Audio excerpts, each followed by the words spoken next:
Radio Pirate. Radiopirate.com.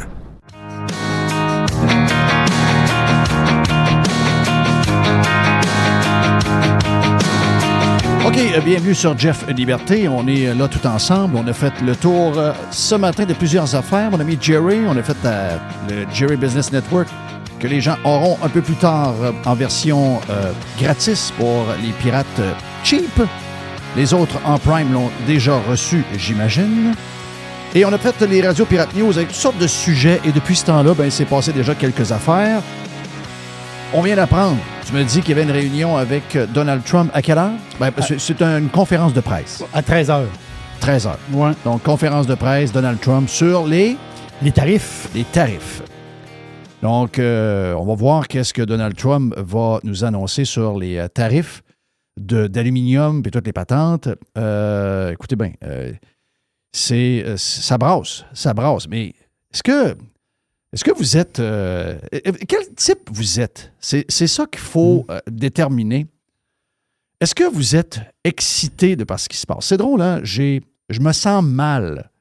Je me sens mal de dire ce que je vais dire là parce que je sais qu'il y a des gens stressés. Puis je veux pas tirer un rang. Quand il y a des gens qui sont anxieux, quand il y a des gens qui sont stressés, c'est jamais bon pour personne. C'est pas bon pour l'économie, c'est pas bon pour... notre société, parce que notre société, elle va émerger, puis elle va prendre du galon quand les gens sont bien, quand les gens sont en confiance, quand les gens ont le goût de plus. Quand ils sont dans la peur, quand ils sont dans l'anxiété, qu'est-ce qu'ils font? Ils se renferment chez eux, ils écoutent la TV, puis là, ils ont peur. C'est zéro bon pour notre société, alors qu'on devrait avoir l'inverse. Est-ce que vous vous souvenez? On va le donner à... puis moi, je vais juste répondre... Il y a un côté de moi qui est inquiet, mais je ne suis pas inquiet de Trump, je suis inquiet des miens. Je suis inquiet de ce qui va arriver avec les décisions des nôtres. Je vais vous donner un exemple de ça. Hier, quand on a entendu... Il y a 2-3 affaires qu'on a entendues. OK? On a entendu des choses hier.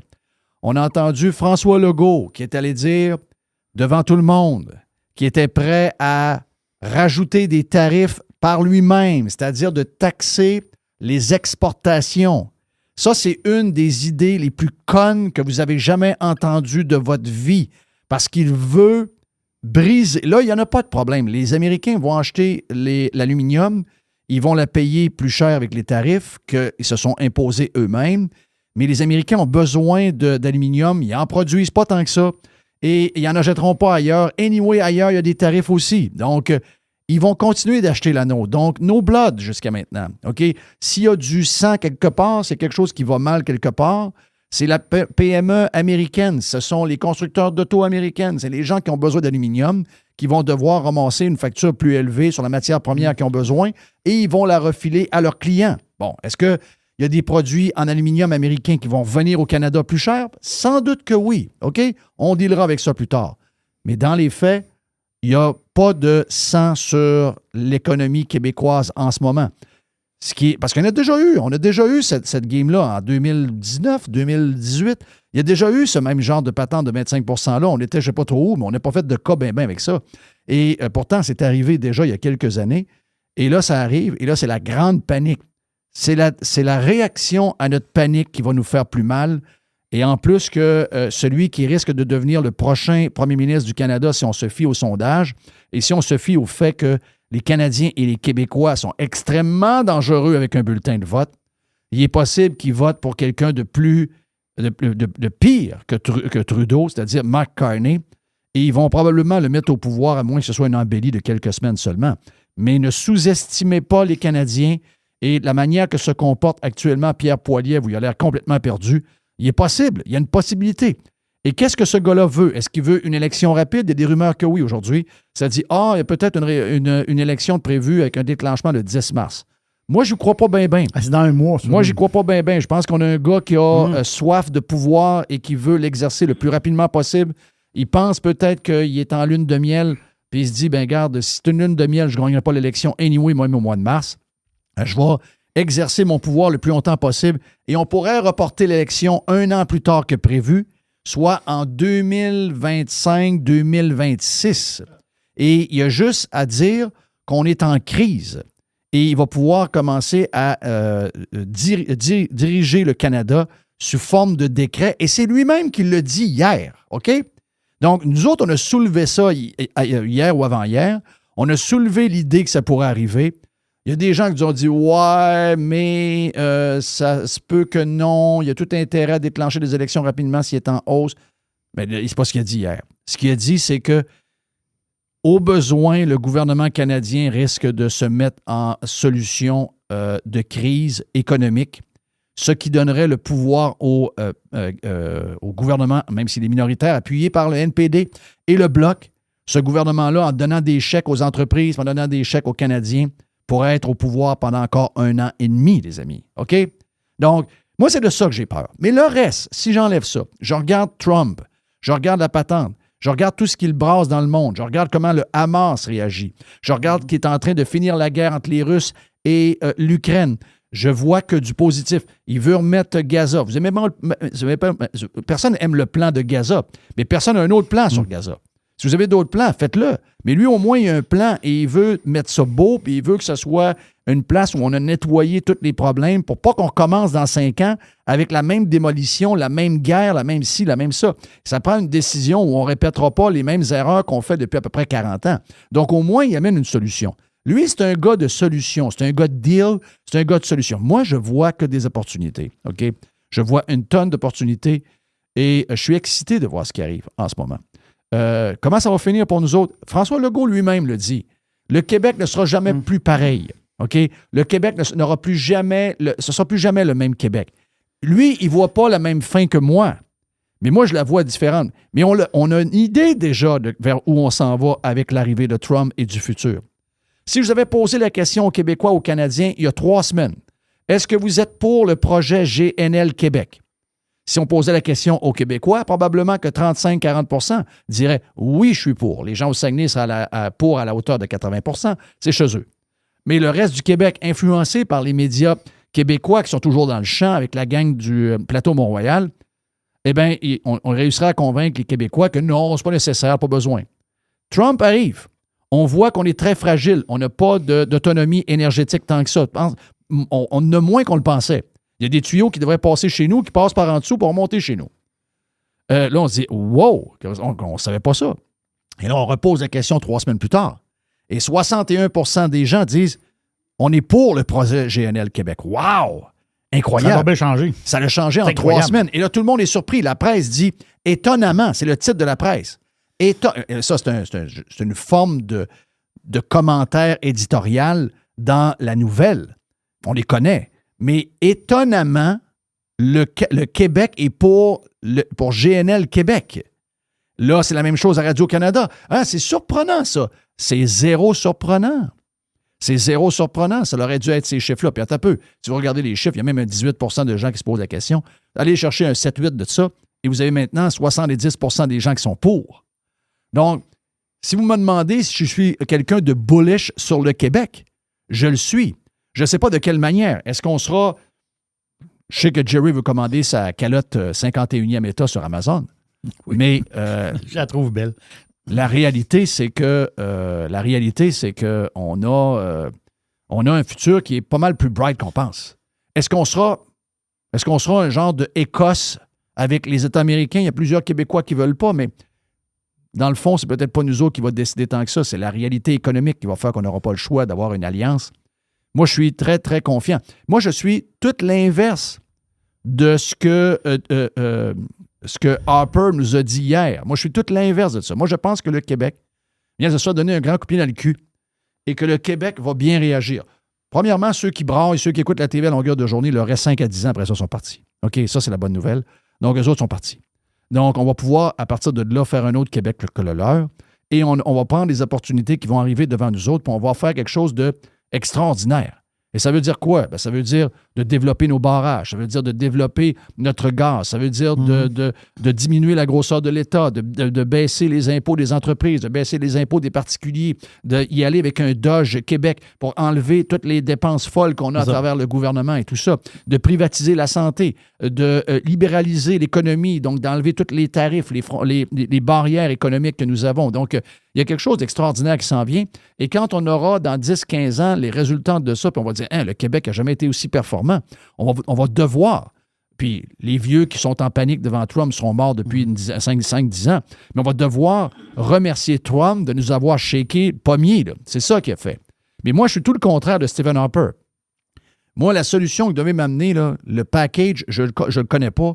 Puis, regarde, pour ma famille et mes enfants et leurs enfants qu'ils auront, amenez-moi le plan suivant, puis on va embarquer dedans, mais c'est pas le plan de Harper. Harper, lui, a dit, dans le National Post, OK, j'ai la première page du National Post d'hier, Harper a dit, pour garder la souveraineté du Canada, je serais prêt si j'étais PM, je serais prêt à appauvrir les Canadiens et appauvrir le Canada. Ça, là, c'est la déclaration la plus malade que j'ai entendue dans ma vie. Je vous le dis, je regrette d'avoir voté pour cet homme-là. Là. Ça, c'est tout le contraire des valeurs humaines. Là.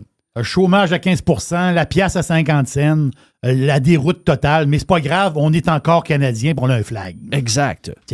Donc, ça n'a pas de sens. On comprend que ça n'a pas de sens. Et j'ai posé la question sur Radio Pirate News, donc allez répondre.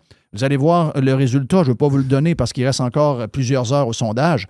Mais si vous voulez le répandre pour que plus de monde possible puisse répondre, qu'on ait un échantillonnage qui est plus large, mais chez les pirates, chez les gens qui pensent, qui sont plus conservateurs, je veux dire, à choisir entre un Canada qui reste intact mais pauvre et un Canada uni qui garde un genre de feuille d'érable quelque part, qui devient comme l'Irlande du United Kingdom, puis qu'on est en équipe avec la meilleure équipe au monde devant le BRIC, devant l'Europe, devant ci, devant ça, et qu'on gagne puis qu'on gagne à tous les niveaux. Donc, économique, culturel, etc., parce que je ne pense pas que le Québec va aller nulle part. Le Québec va rester là, puis le Québec aura sa culture, mais elle va être dans la charte, dans la Constitution américaine. Vous allez voir que vous allez être très protégé si jamais il y a un deal à ce niveau-là, puis qu'en plus, pas juste culturel, pas juste la protection de la culture, mais la protection tout court. Donc, le Nord, pas de chance que personne nous envahisse. On a la plus grande armée du monde pour nous protéger. Excusez-moi, là, si vous avez à choisir, si vous me demandez à choisir entre un Canada avec sa souveraineté, mais pauvre, ou un Canada allié à 100% avec les Américains, mais riche, je veux dire, si vous choisissez le premier, vous êtes complètement cinglé, là. Et j'ai voté pour ce gars-là 2 fois, là. Je ne comprends pas que ce gars-là nous a jamais montré ce signe-là. Donc le gars, il jouait le gars calme, un peu froid. Mais moi, je le voyais jouer du piano, puis je me disais, pas certain que c'est le gars calme et froid qu'on pense. Il y a un côté artistique, ce gars-là. Et là, on vient de voir que c'est une boule d'émotion. Et c'est pas le gars froid, cartésien qui... Non. C'est, comme beaucoup de Canadiens anglais, quelqu'un qui déteste tellement les Américains, tellement anti-américain, qui est prêt à nous voir crever de faim, mais rester Canadien, qu'avoir un bon deal. Mais restons sur François Legault. François Legault n'est pas toujours sur le poste, mais je sais qu'il ne voit pas la fin comme moi je la vois. Mais François Legault vous a quand même averti sur quelque chose. Le Québec ne sera plus jamais pareil. OK? Pour lui, le Québec plus pareil, ça veut dire de plus faire pour lui, ça veut dire de plus faire de business avec les Américains. Ouais, mais de faire de la business avec l'Europe. Mais ça ressemble à pas mal à... Oui, ça ressemble à Harper pas mal, là. Oui. On va dire, on va s'appauvrir, on s'en va. Et lui, sa vision, c'est... parce que ce sont... Oui. Tu sais, on a parlé avec Gilles Parent. On a Gilles un peu plus tard. On a fait l'enregistrement, on vient de finir avec Gilles. Donc, Gilles, j'ai posé la question. Gilles a fait au début, on parle du sujet de Louis Lacroix et des médias avec l'histoire qui est arrivée sur Kendrick Lamar. Mais par après, dans le podcast, pour les gens qui sont sur le Prime, Gilles nous a parlé de sa vision, de comment il voit Poilievre, Carney, Trump. Il dit, moi, Trump, c'est pas mon préféré. Mais il dit sérieux, il dit c'est le plus grand influenceur du monde. Il dit c'est le gars le plus efficace du monde en ce moment. Quelqu'un qui est en déni de ça, là, il ne voit pas clair. C'est ce que les Québécois en général ne sont pas capables de faire. Vous avez le droit de ne pas aimer quelqu'un, mais vous devez reconnaître que le gars est hautement efficace. Et le gars actuellement qui est efficace, c'est lui. Et là, la réaction de François Legault, quand il dit le Québec ne sera plus jamais pareil, vous la voyez par sa réaction d'hier. Ça veut dire quoi? L'histoire de lait, tu veux dire? Ben non, c'est la réaction sur je vais imposer un 25 % à l'exportation. Ça, c'est quelqu'un qui, comme Harper, c'est ça, au nom de sa souveraineté, est prêt à vous appauvrir. Ça, c'est la même chose, mais faite différemment. Et lui, ça veut dire quoi? Parce que si on pose la question à François Legault, est-ce que tu es pour les tarifs ou contre les tarifs? François Legault va vous répondre, ils ne sont pas capables de vous répondre. Ils ne sont pas capables de me dire... Parce que, tu sais, moi, si tu me posais la question, je vais le répéter encore. Jeff, es-tu quelqu'un de tarif ou non-tarif? Moi, je suis un anti-tarif à 2000 %. OK? Trump, pas Trump, I don't care. Moi, je suis pour une économie libre, sans restriction, et les gens font des affaires, le commerce est libre, c'est là où les meilleures économies fonctionnent. Est-ce qu'il y a des gagnants dans ce système-là? Oui. Est-ce qu'il y a des perdants dans ce système-là? Oui. Parce qu'il y a une compétition. Les meilleurs gagnent. Donc, il y aura des perdants quelque part. Mais moi, si vous me le demandez, c'est clair. Ah, mais t'aimes Trump? I don't care. J'aime pas les tarifs. Je suis, au niveau économique, ce qu'on appelle un libertarien économique. Le moins de gouvernement, le moins d'entraves, le moins de tarifs, etc. C'est moi. OK? Il y en a d'autres que tu leur poses la question, ils vont dire « Moi, je suis full tarif. On veut sauvegarder tel domaine, l'agriculture, le ci, le ça. » Parfait. Vous avez le droit. Mais après ça, je pose la question, mettons, à des gens qui on ne sait pas trop. Est-ce que vous êtes pour les tarifs ou contre les tarifs? Mettons François Legault ou n'importe quel politicien québécois. Aucun va répondre. Aucun va « Ah non, je suis un anti-tarif. » Personne ne va répondre ça. « Ah, je suis un pro-tarif. » Personne va... Même Éric Duhaime. OK? Même Éric Duhaime, probablement, va dire « Je sais pas, je suis des fois anti-tarif, des fois pro-tarif. » Parce qu'il a dit en 2022, je suis pour la protection de la gestion de l'offre. Voilà, la protection. OK? Ben oui. Donc, wow, il n'y en a pas beaucoup de ça, là. Mais les pires, c'est pas ceux qui sont pour ou ceux qui sont contre, c'est ceux qui sont aux deux. C'est-à-dire, je suis pour les tarifs quand c'est moi qui les impose aux autres, mais je suis contre quand quelqu'un m'en impose. Ça, il n'y a rien de pire. Et c'est exactement la position de François Legault. C'est la position de Doug Ford. C'est la position du Canada. Et cette position-là, désolé, elle a toffé pendant 40 ans, on est chanceux, mais elle ne tient pas la route. Donc, je reviens à mon affaire du début. Rappelez-vous quand George W. Bush, le lendemain du 11 septembre, est allé à New York sur le dessus de tout ce qu'il y avait à terre, de tous les débris qu'il y avait, et qui a dit aux gens, continuez votre vie, consommez, pensez à des projets, faites rouler l'économie, ne commencez pas à être dirigé par la peur. OK? Ça, c'était un des meilleurs speeches que j'ai entendus. Mais là, on a besoin d'entendre ce speech-là. Parce que là, tout le monde est refermé sur lui-même. Tout le monde a peur. Tout le monde vit dans ce genre de téléroman-là, qui est un téléroman dans lequel on ne devrait même pas être, nous autres. OK? C'est une patente entre des politiciens. Puis ça va se régler par la force des choses. On ne devrait pas être devant nos télévisions à suivre ça comme on a suivi la COVID, le nombre de morts qu'on avait à chaque jour avec la conférence de presse à 1h. On ne devrait pas... Il y a des opportunités. Il faut surveiller. Il faut envoyer un message. Vous l'avez envoyé un hier. Le sondage, là, c'est tout un réveil. Là. Ça, c'est tout un réveil. François Legault vous a dit depuis une semaine, non, il n'y aura pas de pipeline, il n'y aura pas de projet GNL Québec. Il déphasait Legault pas mal. Il n'y a pas d'acceptabilité sociale. Oui, il a dit il y a 3 jours. Ben là, c'est la gang de la presse qui vient. Puis la gang de la presse est en crise en passant. Le titre de l'article Le Monde là, sont en crise de leur sondage. Ils ont dû se dire, si boire, comment ça qu'on a commandé ça? 61 %, prenez le 18 qui ne sait pas trop, mettez 7-8 % là-dedans qui vont se joindre au 61. Vous avez quasiment 70 % des Québécois qui disent GNL Québec, ça presse. Ben ça, là, c'est ça les messages qu'on doit envoyer. Ça, l'opportunité que Trump nous donne de changer le Québec, ça passe par des petites choses de même. Là, Legault ne peut plus répondre « Oui, je comprends, là, mais non, je ne peux pas parce que les gens ne veulent pas. » Ben là, les gens veulent.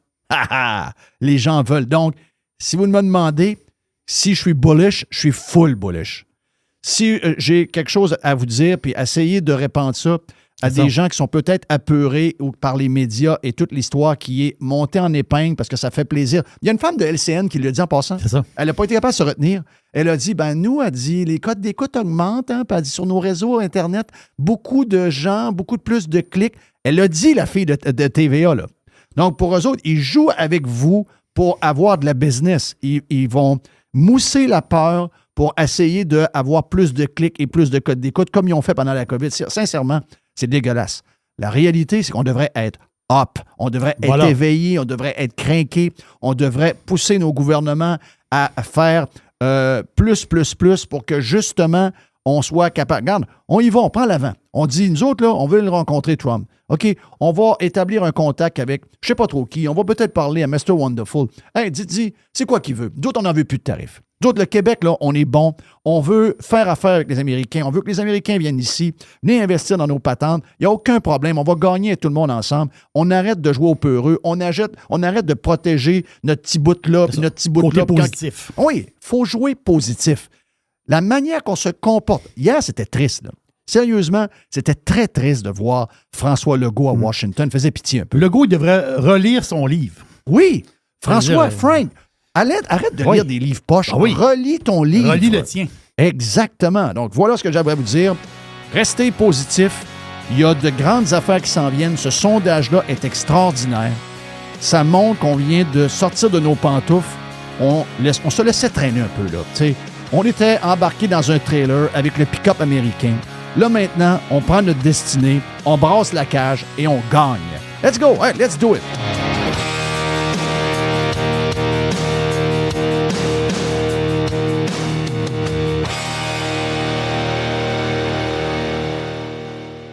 Pirater, c'est légal. Radiopirate.com. Radio Pirate. 100% 100% Pirate. Jeff Fillion. Bon matin, Québec.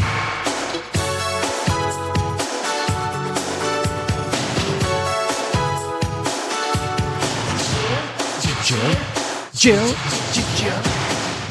Jill, le Jill, on fait des podcasts. Avec Jill. Gilles Parent est à distance. Il fait du télétravail. Hey, sais-tu quoi, Jeff? Honnêtement, quand j'étais... Je t'envie un peu là-dessus, mais je me rappelle que quand j'étais à la radio, une de mes marottes qu'on m'a reproché souvent, puis quand on sait quand même ma carrière à radio a fini, c'est drôle, mais je parlais souvent de la retraite, puis je me disais, idéalement, j'aimerais ça, parce que je trouve qu'on a un métier, puis je le pense encore, je trouvais qu'on a un métier flexible où, effectivement, si tu as toute ta tête, tu peux travailler jusqu'à 80 ans. Il y a plein d'exemples dans le monde qui existent. Ce sont les 15 ans. Tant que tu veux travailler, tant que tu as du fun, Fait que je me disais, les moyens techniques existaient. Toi, tu m'en parlais, puis tu étais plus utilisateur, mais je vois aujourd'hui la flexibilité. Tu sais, je pourrais être, sincèrement, je pourrais être à Miami, je pourrais être à Nassau d'un condo qu'on a là-bas. Puis je pense pas qu'il y a une grande différence de son. Là, je suis à Québec, là. Mais ça me tentait pas de me faire chier dans la tempête. Là. Mais je trouve ça pratique. Puis je réalise à chaque fois, quand j'embarque avec mon petit système très simple installé, le plaisir de cette flexibilité-là que j'espérais. Puis je me dis, ça peut permettre à un gars comme toi, un gars comme moi, de continuer à faire ce qu'on aime le plus, à un rythme différent, à un endroit. Tu sais, tu peux traîner ton métier à peu près partout. Parce que, tu sais, là, il y a l'image, mais même l'image, c'est assez simple. Ah non, moi, j'adore ça. Moi, regarde, je vais juste répéter quelque chose que j'ai déjà dit. Moi, il y aurait eu une possibilité pendant la COVID. Tu sais, le contrat avec Radio X, parce que les gens doivent comprendre là, que le contrat que j'avais avec Radio X, c'était pas un contrat personnel, c'est un contrat qui engageait Radio Pirate pour donner du contenu. Je comprends. Et si, mettons, on n'avait pas eu la flexibilité technique de faire... Parce que nous autres, on était carrément illégal. Là. Nous autres, on était dans mon studio avec du monde. Il n'y avait pas d'histoire de plexiglas. On avait une bouteille, hein, les boys, ils avaient une bouteille de gel sur le bord de la porte. De gel sur le bord de la porte, that's it. Bon, moi, je ne savais pas c'était quoi. Ça fait comme année, je l'ai bu. C'était pas une bonne... ça a dû faire du bien pareil. Puis, on n'avait pas de masque, on n'avait pas d'histoire. Nous autres, les 2 ans et demi, là, on les a fait pas mal normal. Puis le pire, c'est que on avait une fun. Tu sais, on avait comme quelques marches parce que c'était comme un genre de. Comment est-ce qu'il appelle ça, là, le sous-sol avec le porte-patio, là, un rez-de-jardin. C'était un rez-de-jardin. Donc, il y avait quelques marches. Puis, à travers la grande porte de côté qu'on avait fait vitrer pour l'extérieur, la maison qu'on voyait de coin, puis que des fois le gars, mettons, allait. C'était le bras droit d'Arruda. Des poules?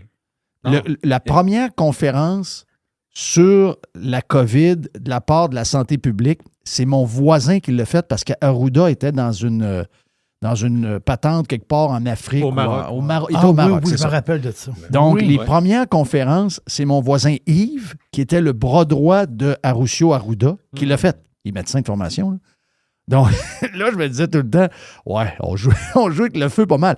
Mais tout ça pour dire que si, mettons, on n'avait pas eu les moyens techniques, puis qu'on m'avait exigé de travailler dans les contraintes qu'il y a eu pendant la COVID, moi, je coupais le contrôle. Moi, tu sais, les histoires de tout le monde est comme Des dans masques, des cubicules masqués, comme les plexiglas séparés. On est comme... ah non, moi, j'aurais pas été capable. 0, 0, 0. Donc ça a été la première fois je me suis dit, wow, la flexibilité. Puis là, et pendant la COVID, la beauté de ça, c'est que tous les moyens qu'on utilise aujourd'hui ont été améliorés par 100, 150, 200. Et ça a comme été exponentiel, le développement. Puis là, ben, ça donne ce que ça donne aujourd'hui. Donc, au moins, si on trouve quelque chose, si on cherche de quoi de positif de la COVID, il y a ça, les moyens de faire ce qu'on fait là, c'est extraordinaire. Oui, vraiment. Écoute, puis ça donne, je sais pas, ça donne une des grandes forces de la radio. Tu sais, puis c'est drôle parce que il y a beaucoup de médias qui ont été chamboulés. Tu sais, puis on en a parlé souvent. Puis c'est toujours intéressant, je trouve, la télé et autres, les habitudes de télé, puis tout ça. Puis la radio a toujours resté là, mais elle s'est transformée dans la façon de l'écouter, de la faire, Jeff. Mais tu comprends que des communications locales qui touchent ton marché, qui touchent surtout ton secteur, ton monde autour de toi, il y aura toujours des gens pour écouter ça. Ça reste important. Puis c'est drôle, on est une journée aujourd'hui, juste avant Saint-Valentin, le 13 février, il y a une tempête de neige. Il n'y en a pas eu de l'hiver, mais tu sais, on se rend compte que les habitudes, tu sais, là, regarde, par distance, là, j'ai décidé de pas me rendre sur le bord du fleuve chez vous, mais on est capable de se parler pareil, mais on va, tu sais, on va parler de ce qui touche le monde. Puis en même temps, je disais à ma blonde, on est d'un cliché quand on parle de tempête, ça n'a aucun bon sens, parce qu'elle me trouve un peu fou. Et là-dessus, Jeff, je suis obligé de te dire, je pense souvent à toi.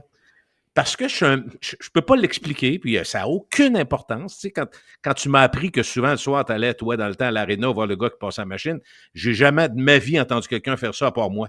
Fait que je me dis, on est deux fous. Oui. Deux fous qui assument. Mais cette semaine, là, j'ai poussé ma loque un peu, puis là, Véro, là, ça va être beau, là. Calme-toi. Moi, entendre la gratte champion qui s'en vient le bout de la rue, là, puis je l'entends à travers le mur de la maison. Jeff, je suis couché le soir, je trouve le star. Ah oui, c'est sûr. Je vois ça. Ah oui, j'ai un fou. J'aime ça, moi. Mais l'autre jour, sur René Lévesque, j'ai poussé ma loque. Je dois avouer que j'étais un peu imbécile, mais j'étais fier parce que ma blonde a réagi en tabarouette. Le pire, si je suis 100% honnête, j'ai même pas pensé à elle. Je roule sur René Lévesque, puis là, je vois la gratte, le grader, toute la patente, tout le gros kit qui s'en vient, puis ils font la laisse dans le milieu.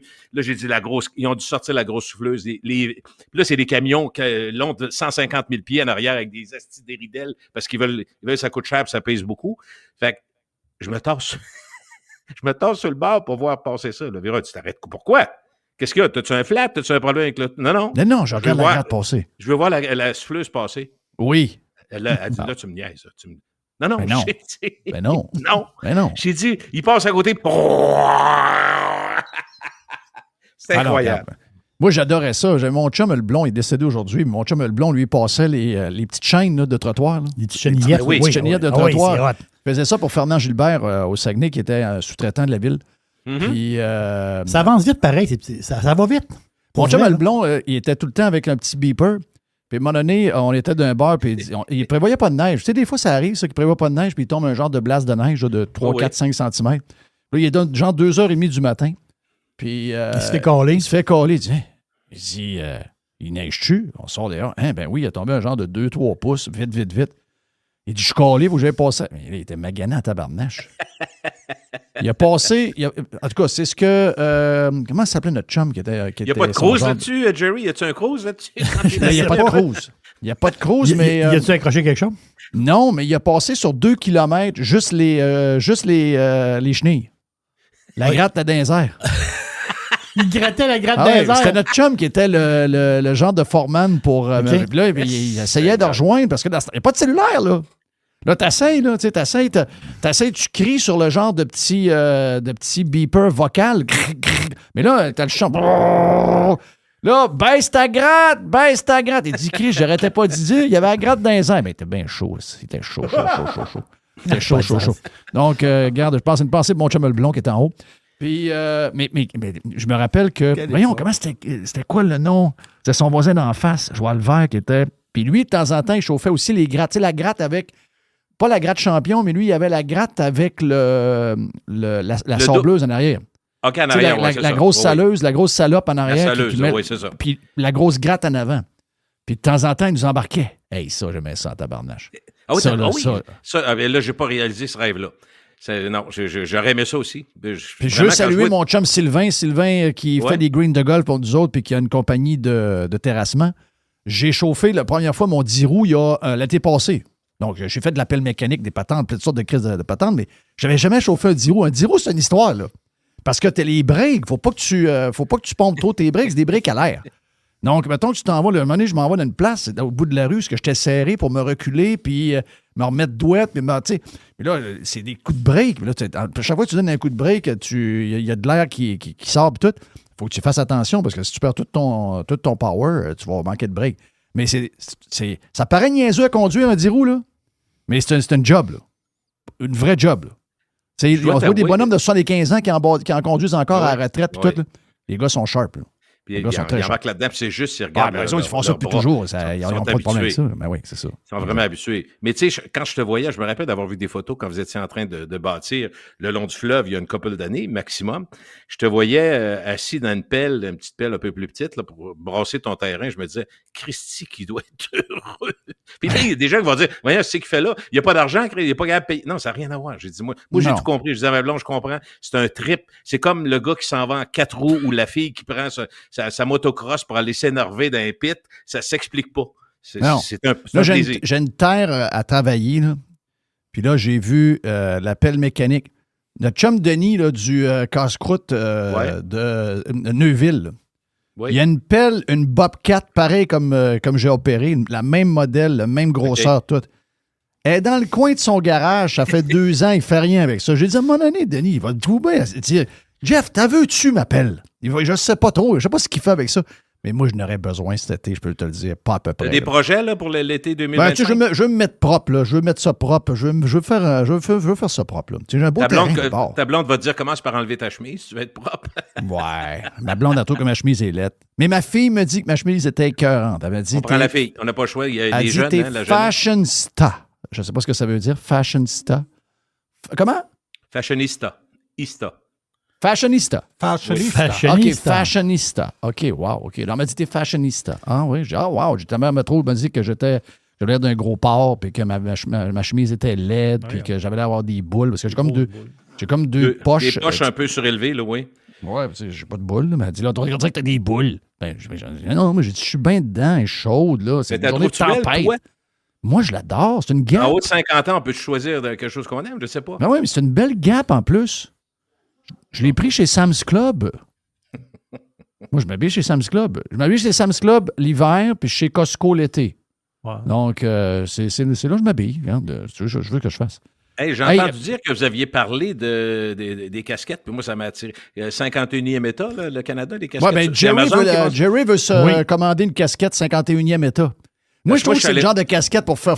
Tu veux faire craquer du monde, tu mets ça, là. Hey, ça, c'est comme gag, là. T'arrives à quelque part avec ça, c'est sûr que tu fais un hit.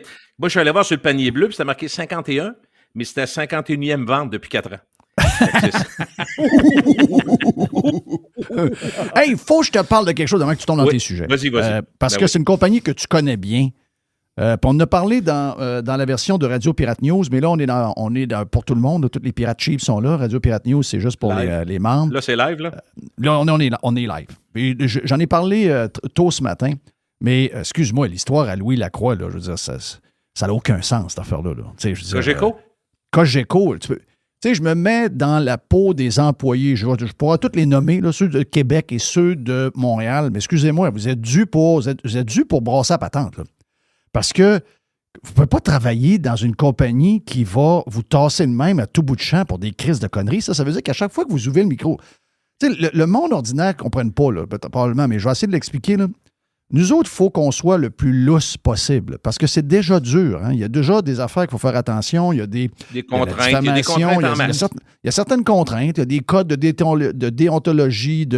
Si vous êtes en ondes FM, CRTC en a un. Il y a le code civil. Il y a un paquet d'affaires que vous devez dealer avec. Tu sais, je veux dire, c'est quand même une glace qui est assez mince. Il y en a des remparts de chaque bord. Là. Il y en a. Puis les tempêtes, il y en aura toujours. Tu fais du talk. Là. Je veux dire, c'est sûr que si tu es DJ et tu parles une fois de temps en temps, il n'y a peut-être pas de problème. Mais quand tu fais du talk, c'est garanti qu'à un moment donné, tu vas avoir besoin du support de tes employeurs, des gens qui t'ont signé. Puis, il faut que tu envoies le message une fois que quelqu'un est dans le trouble, que même s'il est peut-être un peu coupable, que tu l'appuies. Là. Avant, c'était le même. Ça s'est détérioré, ça, avec les années. les compagnies sont de plus en plus menées par des gens qui sont extrêmement faibles et ces gens-là n'ont pas la carapace puis n'ont pas, je dirais, la colonne pour défendre les artisans. T'sais, là, ça a parti. Je vois de par où ça a parti. Là. Il y a Georges Larac qui a fait un... il devra payer pour ce qu'il a dit. Après ça, tu as Isabelle Racicot qui a pleuré. Oui. Ses enfants. Alors que ça quelle image. Ouais, mais ça n'a pas rapport. Là. Elle mélange Trump à travers ça. C'est complètement... Non. Là. Puis tu sais, regarde, son fils, pauvre lui, s'il vit des affaires plates, regarde, désolé, là. Mais restons sur l'histoire de Louis Lacroix. Moi, je ne le connais pas. Oui. Je ne connais pas personnellement. Il m'a jamais. J'ai travaillé avec. C'est un gars impulsif, mais c'est un gars qui est immensément professionnel. Il fait sa job comme du monde. Je l'ai vu travailler, organisé. Puis en même temps, si on est... Je ne sais pas comment dire ça, Jeff. Je vais le dire. Le show, c'est un show de gang de rue. Tu sais, Jeff, c'est rare qu'on fait ça, mais on s'est texté. Le thème du show. On s'est texté privément, là, puis on a dit des heures. Tu sais, j'écoutais les gens autour de moi. Personnellement, j'aime pas ce genre de musique-là. Puis peu importe, tu sais, c'est pas juste de faire des gags ou faire quelque chose, faire une erreur. Juste, partons d'erreur, OK? Mettons que c'est une erreur de jugement, que compte tenu de son poste à lui, parce qu'il remplace ce matin, puis ça, il faut qu'il fasse plus attention. Il y a pas, c'est pas juste l'erreur d'un employé, Jeff. C'est que les patrons, ceux qui sont plus hauts, que ce soit, peu importe, jusqu'en haut, là, jusqu'au directeur général, puis jusqu'au président, puis tout ce que tu veux, parce que c'est rendu que ça monte souvent à Trois-Rivières chez Cogeco, là. Trois-Rivières, oui, ils sont à Montréal en tant que compagnie, mais Trois-Rivières, c'est la grosse affaire. Fait que, tu sais, le problème, c'est que ceux qui pourraient l'écouter, dire, regarde, faut comme tu l'as vécu. Moi, je l'ai vécu avec des patrons, là. À un moment donné, Gilles, telle affaire, Dan Pou a dit ça, j'aime pas ça quand tu dis, qu'est-ce que t'en penses, tout ça. On échange là-dessus, puis c'est correct qu'on passe à d'autres choses. C'est-à-dire, j'ai passé moi. Mais aujourd'hui, je pense qu'il n'y a pas de directeurs qui sont capables de prendre cette chance-là, de dire quelque chose de logique, de formateur et de positif, et même d'arriver à dire, on va faire quelque chose qui va nous rendre meilleurs. Non, parce qu'ils ont peur, eux autres aussi, de perdre le job. Parce que quand ça coupe, Jeff, ça coupe c'est des grands coups de lasso là, quand ça débarque. Fait que tout le monde, en fait, c'est un milieu où les corpos sont en bourse, où tout le monde marche sur des œufs constamment. Ça explique que au lieu de trouver une logique, au lieu d'avoir une explication mise en contexte, Jeff, on prend pas de chance, on scrape. On tente. Parce que dans le fond, là, tu sais ce qui s'est passé, Jeff. Moi, je le sais pas, mais je le devine. Je veux savoir si tu devines la même chose que moi. Au départ, Cogeco dit, écoutez, il s'est excusé, il a enlevé son commentaire, tout ça pour nous, bon, pour l'instant, on va y en parler cette semaine, on va le rencontrer. C'était ça au début. Ouais. Après ça, qu'est-ce qui est arrivé? Il y a eu des plaintes. Ils se sont fait rentrer dedans par des courriels. Moi, je pense que c'est beaucoup l'histoire d'Isabelle. Moi, je pense que c'est beaucoup le broyage. Oui. Elle a broyé, là. Ça, non. C'est une bosse qui est là, c'est une madame qui est là, qui voit une fille qui braille puis qui parle de son fils. Là, d'un coup, c'est devenu épouvantable, mais à cause d'un commentaire. Mais ça veut dire que cette personne-là, Isabelle Racicot, si c'est elle, dans ce cas-là, elle a un pouvoir extraordinaire sur Cogeco. C'est ça que ça dit. Parce que Louis Lacroix, il fait quoi, lui, là-dedans? Comprends-tu? Il s'est excusé. Puis, tu sais, qui est dans ce milieu-là, Jeff, depuis, lui, de son cas, c'est 25-30 ans, puis qui n'a jamais fait d'erreur? Avant, on avait le droit à l'erreur. Puis je te dirais que dans la société, c'est beaucoup de même aussi, mais on a une hypocrisie ambiante extraordinaire. Entre nous autres, on s'est dit plein d'affaires. On s'est dit plein d'affaires, Jeff, là, sur le show de la mi-temps. C'est des goûts personnels. C'est une façon, selon notre morale. Mais dans son cas, lui, il a fait probablement un manque de jugement, mais ça aurait, ces genres d'affaires qui auraient pu être discutés. Oui, mais encore là, manque de jugement. On en parle. Je veux dire, ouvertement, c'est... Il y a des journaux américains qui ont analysé le show, puis c'est pas une question de dire mauvais ou pas mauvais, mais je veux dire... Ouvertement, c'est parlé que c'est des danses du crawl walk. Le crawl walk. Je connais pas ça du tout. Le crawl walk, là, c'est quand il traîne un pied à terre puis il danse vers le côté. Ça, c'est un symbole entre gangs de rue. Okay? C'est reconnu, là. Je veux dire, il n'y a pas de. Mais moi, je savais pas ça, là. Mais on n'a même pas la maturité d'avouer que c'était un show basé sur une patente de rivalité entre gangs de rue. Il y avait les rouges, il y avait les bleus. Ça peut pas être plus clair que ça, là. Tu peux pas avoir plus clair que ça. C'était que lui, je ne sais pas à quoi il faisait référence. Est-ce qu'il faisait référence au fond du show ou lui, à ses yeux, c'était carrément des Noirs qui jouaient, qui avaient l'air à des gangs de rue? Mais je veux dire, anyway, peu importe, le fait que Kendrick Lamar est sur ce thème-là, ça le protège de tout le reste, là. Je veux dire, par après. Je pense pas que le gars, dans le fond, lui, c'est un gars raciste. Loin de là, je penserais pas. Ben non. Mais je veux dire, ça montre plutôt comment on est devenu stérile à des affaires qui sont assez... C'est assez soft là, comme histoire. Là. On est très, très, très stérile maintenant. On capote à rien. Mais ça, là, je me rappelle très bien que Louis Lacroix était animateur du Midi au 93 quand toi et moi, on était à Choix et qu'on se battait pour la survie puis qu'on avait une attaque alors qu'il y a des gens qui avaient décidé qu'il y a des choses qui n'étaient pas correctes puis qu'on méritait de mourir, puis etc. Ouais. Puis on disait, ben voyons donc, on peut faire des erreurs, mais je veux dire, ça ne peut pas être la peine de mort pour un média, ça n'existe pas, c'est de la grande censure. Et moi, je n'arrêtais pas de répéter, surtout aux gens de l'industrie qui ne disaient pas un mot et au contraire, qui approuvaient. Je me disais, mais voyons, OK, vous ne pouvez pas nous aimer sur ce qu'on dit ou sur ce qu'on fait, le style qu'on a, mais sur le fond, vous devez défendre. Moi, je fais ça depuis toujours. Là. Moi, Louis Lacroix, je le défends, puis c'est un gars qui ne m'a jamais défendu. Et lui, il était en onde, et il n'a jamais levé le petit doigt. Et j'avais dit, un jour, ça va venir vous mordre le derrière. Et c'est là qu'on est rendu. C'est à petit feu depuis des années qu'on a laissé la censure, puis le fait, comme tu dis, de ne pas avoir le droit à l'erreur, de ne pas avoir le droit de choquer, de ne pas avoir le droit de partir même une controverse. So what? Il n'y a pas mort d'homme là. Mais les c'est là qu'on compagnies, est devenu. toutes les corpos, Jeff, tu le vois, pas juste dans les médias, les corpos surveillent, ils ont des gens à temps plein pour surveiller les médias sociaux. S'il y a une spin, là, tu demanderas, même Influence Communication, ils travaillent beaucoup là-dessus. Jean-François Dumois me disait, tu savais le nombre de demandes qu'on a, il faut qu'on check tout, ce qui se dit, ce qui s'écrit, puis telle affaire, puis s'il y a une spin pour réagir, pour pas que ça parte en vrille, puis qu'on perde le contrôle, puis qu'ils ont tellement peur. Puis souvent, il y a des gens bien organisés qui vont partir ça, puis en plus, pour ajouter à ça, l'intelligence artificielle, maintenant, est capable de générer elle-même, quand il y a un buzz ou quand quelque chose, est capable de générer des spins puis des messages. Fait que tu comprends, tu peux même amplifier ça. Fait qu'il y a une peur épouvantable, mais quand tu manques, je trouve que quand tu manques de colonne vertébrale, puis quand tu n'es pas capable de prendre des décisions, tu sais, nous autres, on a eu, c'est pour ça que je dis, c'est pas, comment dirais-je, c'est pas juste d'être vintage puis de penser que c'était mieux avant, bien que je le pense, là, mais on a eu cette chance, nous autres, de pouvoir faire des erreurs. Moi, on a eu la chance d'avoir de la radio la nuit, tu sais, Jeff, on était mauvais, on faisait des erreurs, il y avait des blancs, il y a rien mais on a appris, là. Alors aujourd'hui, tu peux pas apprendre comme ça. Non, tu peux pas apprendre nulle part. Il y a une vitesse éclair, faut que tu sois bon tout de suite, faut que tu sois, faut pas que tu coûtes trop cher. Fait qu'on est dans des notions qui sont bien, bien différentes. Et ça Mais les artisans actuels, là, t'sais, ils ne l'ont pas fait sur Filosa. C'était une niaiserie, Filosa. Là. C'était, ça, c'est le début de quelque chose. Donc, à partir de là, Cogeco s'est positionné à la mauvaise place. C'est-à-dire qu'en faisant ça, ça veut dire que toutes les gaffes comme celle-là, aussi insignifiantes que celle-là, il va falloir qu'ils les punissent. Là, ça va être un après l'autre, ça finira plus. Mais imaginez-vous, si vous êtes en onde, si vous travaillez pour ces gens-là, je pense à la gang de Québec, là, à partir de Dupont, aller jusqu'à Nathalie Normando, Sylvain Bouchard, etc. Excusez-moi, là, dénoncez ça sur les ondes de votre antenne. Parce que, puis mettez-vous en gang avec Patrick Lagacé, puis avec Quentin. Jeff, tu sais que ça n'arrivera jamais en 1000 ans. Bon, jamais. Regarde, d'abord, il n'y a même pas de solidarité entre employés. Il n'y a pas de solidarité entre employés. Soyez juste, pensez juste à votre nombril. Mettez-vous en gang pour penser à votre nombril parce que ça la question, c'est who's next, ça peut être moi. La question pour vous, c'est ça. Qui va être le prochain?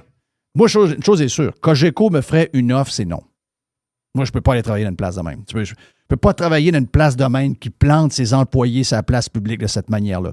Jamais. Il n'y aura jamais assez d'argent. Je vais aller travailler dans un entrepôt. Je vais livrer pour Amazon, je vais le faire. Jamais je vais aller travailler pour une compagnie de même. Jamais. En fait, je ne travaillerai plus dans aucun média. Je ne veux rien savoir. Regarde, c'est tout du monde un peu de même. Mais ça a tellement changé. Avant, la raison pourquoi la radio était forte dans les années 70, 80, 90, c'est que les patrons, c'était des bullies. OK? Les patrons, c'était des toughs. Les patrons ou les patronnes, c'était des gens qui étaient ils étaient solides comme le roc, je vais le faire. Ouais. Et là, aujourd'hui, on a mis du monde avec des diplômes, du monde qui n'ont pas de colonne, du monde qui tiennent à rien. C'est des gens qui sont faibles, des gens qui sont juste là pour répéter les bonnes phrases qu'il faut entendre. Et c'est pas juste Facebook, puis c'est pas juste les médias sociaux, puis c'est pas juste cette nouvelle technologie qui fait que les gens sont rendus ailleurs. C'est que le monde qui sont dans ces médias-là ne peuvent plus être eux-mêmes.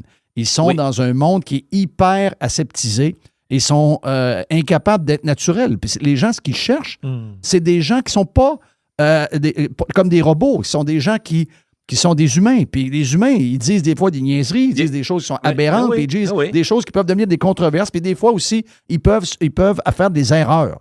Mais c'est ça que les gens aiment. Il n'y a pas grand monde, Jeff. Je continue sur ce que tu dis. Je connais personne qui me dit, moi, j'écoute des podcasts parce que j'aime la technologie, j'aime le mot podcast, c'est un beau mot. Ouais, non, pas tout. Non. Ils vont chercher, ils vont entendre des choses qu'ils n'entendront pas ailleurs. Et vois-tu, dans les grandes corpos aujourd'hui, parce que c'est fait comme ça, parce que c'est très institutionnalisé, comme tu dis, parce qu'il y a des patrons qui doivent respecter, puis les règles, puis il y a des livres. Nous autres, on n'a pas ça, le gars. Il nous disait, lis-le pas, là, mais en tout cas, c'est un peu comme un contrat d'assurance, tu ne regardes pas trop. Aujourd'hui, tu as à peu près 16 pages de règles, faut que tu les lises, tu as 2 personnes qui te regardent, faut que tu signes après, t'es as-tu lu, t'es ci, puis ça. Puis quand ça marche plus, quand c'est plus assez rentable, ce qu'on fait, c'est qu'on coupe les salaires. Donc, les talents avec un potentiel de t'amener plus loin, mais peut-être brasser la cage un peu, Jeff, ce qu'on a vécu pendant 30-40 ans, il y en a de moins en moins. Eux autres s'en vont parce qu'ils veulent une liberté. Puis quand ça marche plus, puis que la ligne du bas est pas assez intéressante, qu'est-ce qu'on fait? On fait comme l'année passée au mois de février. Bell Canada a coupé 6 000 postes au Canada. Bang! Puis là, ils parlent encore d'en couper. Là. Ben là, Bell Media, les rumeurs, c'est 1200 coupures de postes la semaine prochaine. Ouais, c'est pas même 15-20 dans le temps, on réagissait dans les médias. Hey, 20 personnes ont perdu déjà, c'est gros. Mais là, ça coûte 1000, puis 2000, puis 4000. Jeff, Caroline. Ils vont-tu réaliser, à un moment donné, que c'est peut-être la raison pourquoi ils sont obligés de couper de même? Premièrement, ça ne réglera rien. C'est à la base leur problème. C'est qu'ils ont dénaturé qu'est-ce qu'ils sont. Les médias, ça n'existe pas sans les humains. C'est des humains qui rendent ça le fun. Ouais. Et tu le dis. Pourquoi les gens sur TikTok, ça marche? Pourquoi les gens sur YouTube, ça marche? Parce que les gens que vous voyez, c'est du vrai monde. Acide blé, il est vrai. C'est pour ça que le monde l'aime. Ben, prenez n'importe quelle patente, la fille qui parle de déco, qui parle de ci. Pourquoi elle pogne par rapport à l'autre? Tacu. Moi, je ne connaissais pas Tacu, le vieux monsieur avec son fils. N'as-tu qui connaît ça ou pas? Personne? Tacu, non? Tacu. C'est un monsieur. C'est un monsieur qu'on voit qui sont tout le temps en train de se pogner. Là. Ah oui, écoute, t'es pas obligé de l'écouter, Jeff, mais tu es le monde qui regarde ça parce qu'ils s'amusent. Le monde a du fun, ils ont du son de sans génie, puis ça coûte tabarnak tout le temps, puis ça sac, puis tu sais, c'est des niaiseries, là. C'est vraiment des niaiseries que t'es pas obligé d'écouter. Mais c'est ça que le monde veut un peu. Ben, de temps en temps, tu veux juste t'amuser. Tu dis, viens voir ça. Bon, soyons honnêtes, parce que quand je dis l'hypocrisie ambiante, c'est ça, Jeff. Dans les faits, si on savait chaque jour, par une caméra cachée, qu'est-ce que chaque personne fait sur le web, on ferait un saut. Puis on serait pas mieux. On serait probablement pas mieux. Des affaires tu sais, quand je te parlais des souffleuses tantôt, on ose dire qu'on tripe à regarder des souffleuses. On peut passer pour des fous, mais il y en a. Puis l'autre affaire qu'on sait pas non plus, là, peut-être que Louis Lacroix, il est zéro raciste. OK? Je connais pas.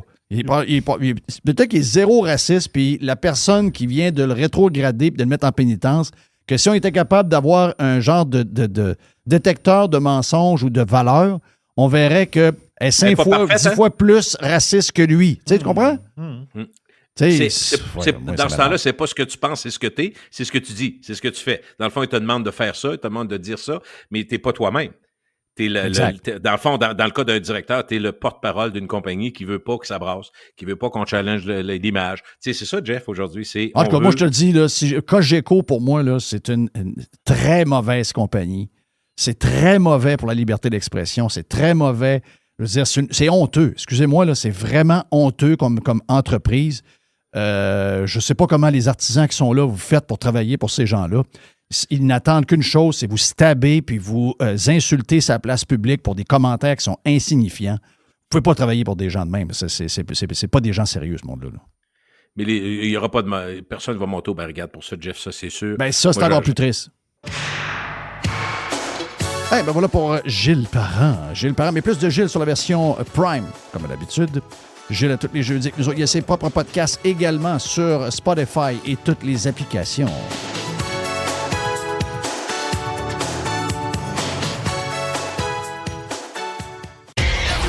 Thanks for listening to Radiopirate.com. Radiopirate.com. Faites partie de l'invasion. JeffFillion.com. Il y a une petite boîte. Il y a une petite boîte et c'est la boîte du C'est la boîte du Jerry Business Network. Le jeudi, Jerry. C'est jeudi. Donc, c'est pas du boursicotage, c'est du placotage de compagnies puis de nouvelles qui passent, en fait, compte, qui touchent plusieurs compagnies dans toutes sortes de domaines. Pas nécessairement des compagnies qui sont en bourse. C'est des compagnies puis des histoires. Puis des affaires que j'aime beaucoup. Une qui est en bourse, je pense que les Québécois, ils ne l'aiment plus. Ben, certains Québécois. Netflix. Donc, je ne sais pas si les clients québécois de Netflix se sont beaucoup désabonnés. Je ne sais pas du tout. Je pense pas. Là. Mais Il doit en avoir 1000. Oui, c'est ça. Mais l'action de Netflix a touché son plus haut à vie là, hier. Genre 1030 $. Donc, il a pris un genre de 19$ hier, Netflix. Il est sur une belle tendance. Mais c'est capoté pareil quand on y pense. Netflix, ben, ça fait longtemps qu'ils sont en bourse, Netflix. Mais mettons que je recule en 2015. Je prends 2015 pour une chose. Ça fait 10 ans. Ben, en 2015, il y a eu le split. L'action de Netflix a splitté en 2015. Ça fait 10 ans de ça. Quand il a splitté, si tu achetais à l'ouverture le lendemain du split, tu payais l'action de Netflix 110$. Puis, en ce moment, il est à 1030. Calcule vite, ton 1000$, il vaut 9500$ depuis 10 ans.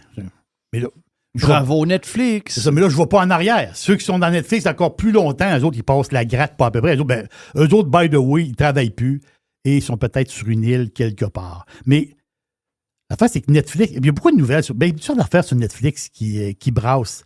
Je ne sais pas si tu as vu ça, Jeff, la rumeur que Netflix est intéressé à avoir les droits de la F1. OK, ouais, ça, c'est la première fois qu'on entend parler. Ça dure depuis à peu près 1 an. Oui, mais là, ça s'intensifie, là. Parce que ESPN, c'est d'autres qui ont les droits pour la F1 aux États-Unis. Oui. Et le deal, c'est la dernière année. 2025, c'est la dernière année. Donc, paraît-il que Netflix serait en avance pour ramasser des droits de la F1. Donc, puis on va le dire, la F1, quand même, c'est une bonne lancée. Là. Ça intéresse beaucoup de monde. Netflix aussi, je parle des nouvelles sur Netflix ou un genre de petit update. Netflix a vendu des droits parce que ils se font achaler depuis des années parce que toutes les compagnies de jouets, OK? Les compagnies de jouets, puis parce que Netflix, c'est des séries, mais dans ces séries-là, il y a des succès incroyables et les personnages des séries, ben, tu peux les monnayer, ces personnes-là. C'est ces personnages-là. Donc, Netflix, je pense que les séries qui appartiennent à Netflix. Donc, ils ont signé un deal avec une compagnie qui s'appelle Jazzware. Jazzware, c'est une compagnie de jouets de la Californie. Et ils vont faire justement des bébelles avec plusieurs personnages, des héros ou des personnages qu'il y a eu dans des séries Netflix, etc. Plusieurs, ça peut être toutes sortes de patentes. Là. C'est-à-dire, ça peut être une tonne de produits, mais plus du côté jouet, parce que du côté parfum, chandelle, c'est déjà fait. Mais je veux dire, plus du côté jouet. Puis là, je suis allé fouiller sur cette compagnie-là que, on s'entend-tu que moi, je boursicote, puis les patentes de jouets, puis moi, je suis au fait de pas mal de choses. Là.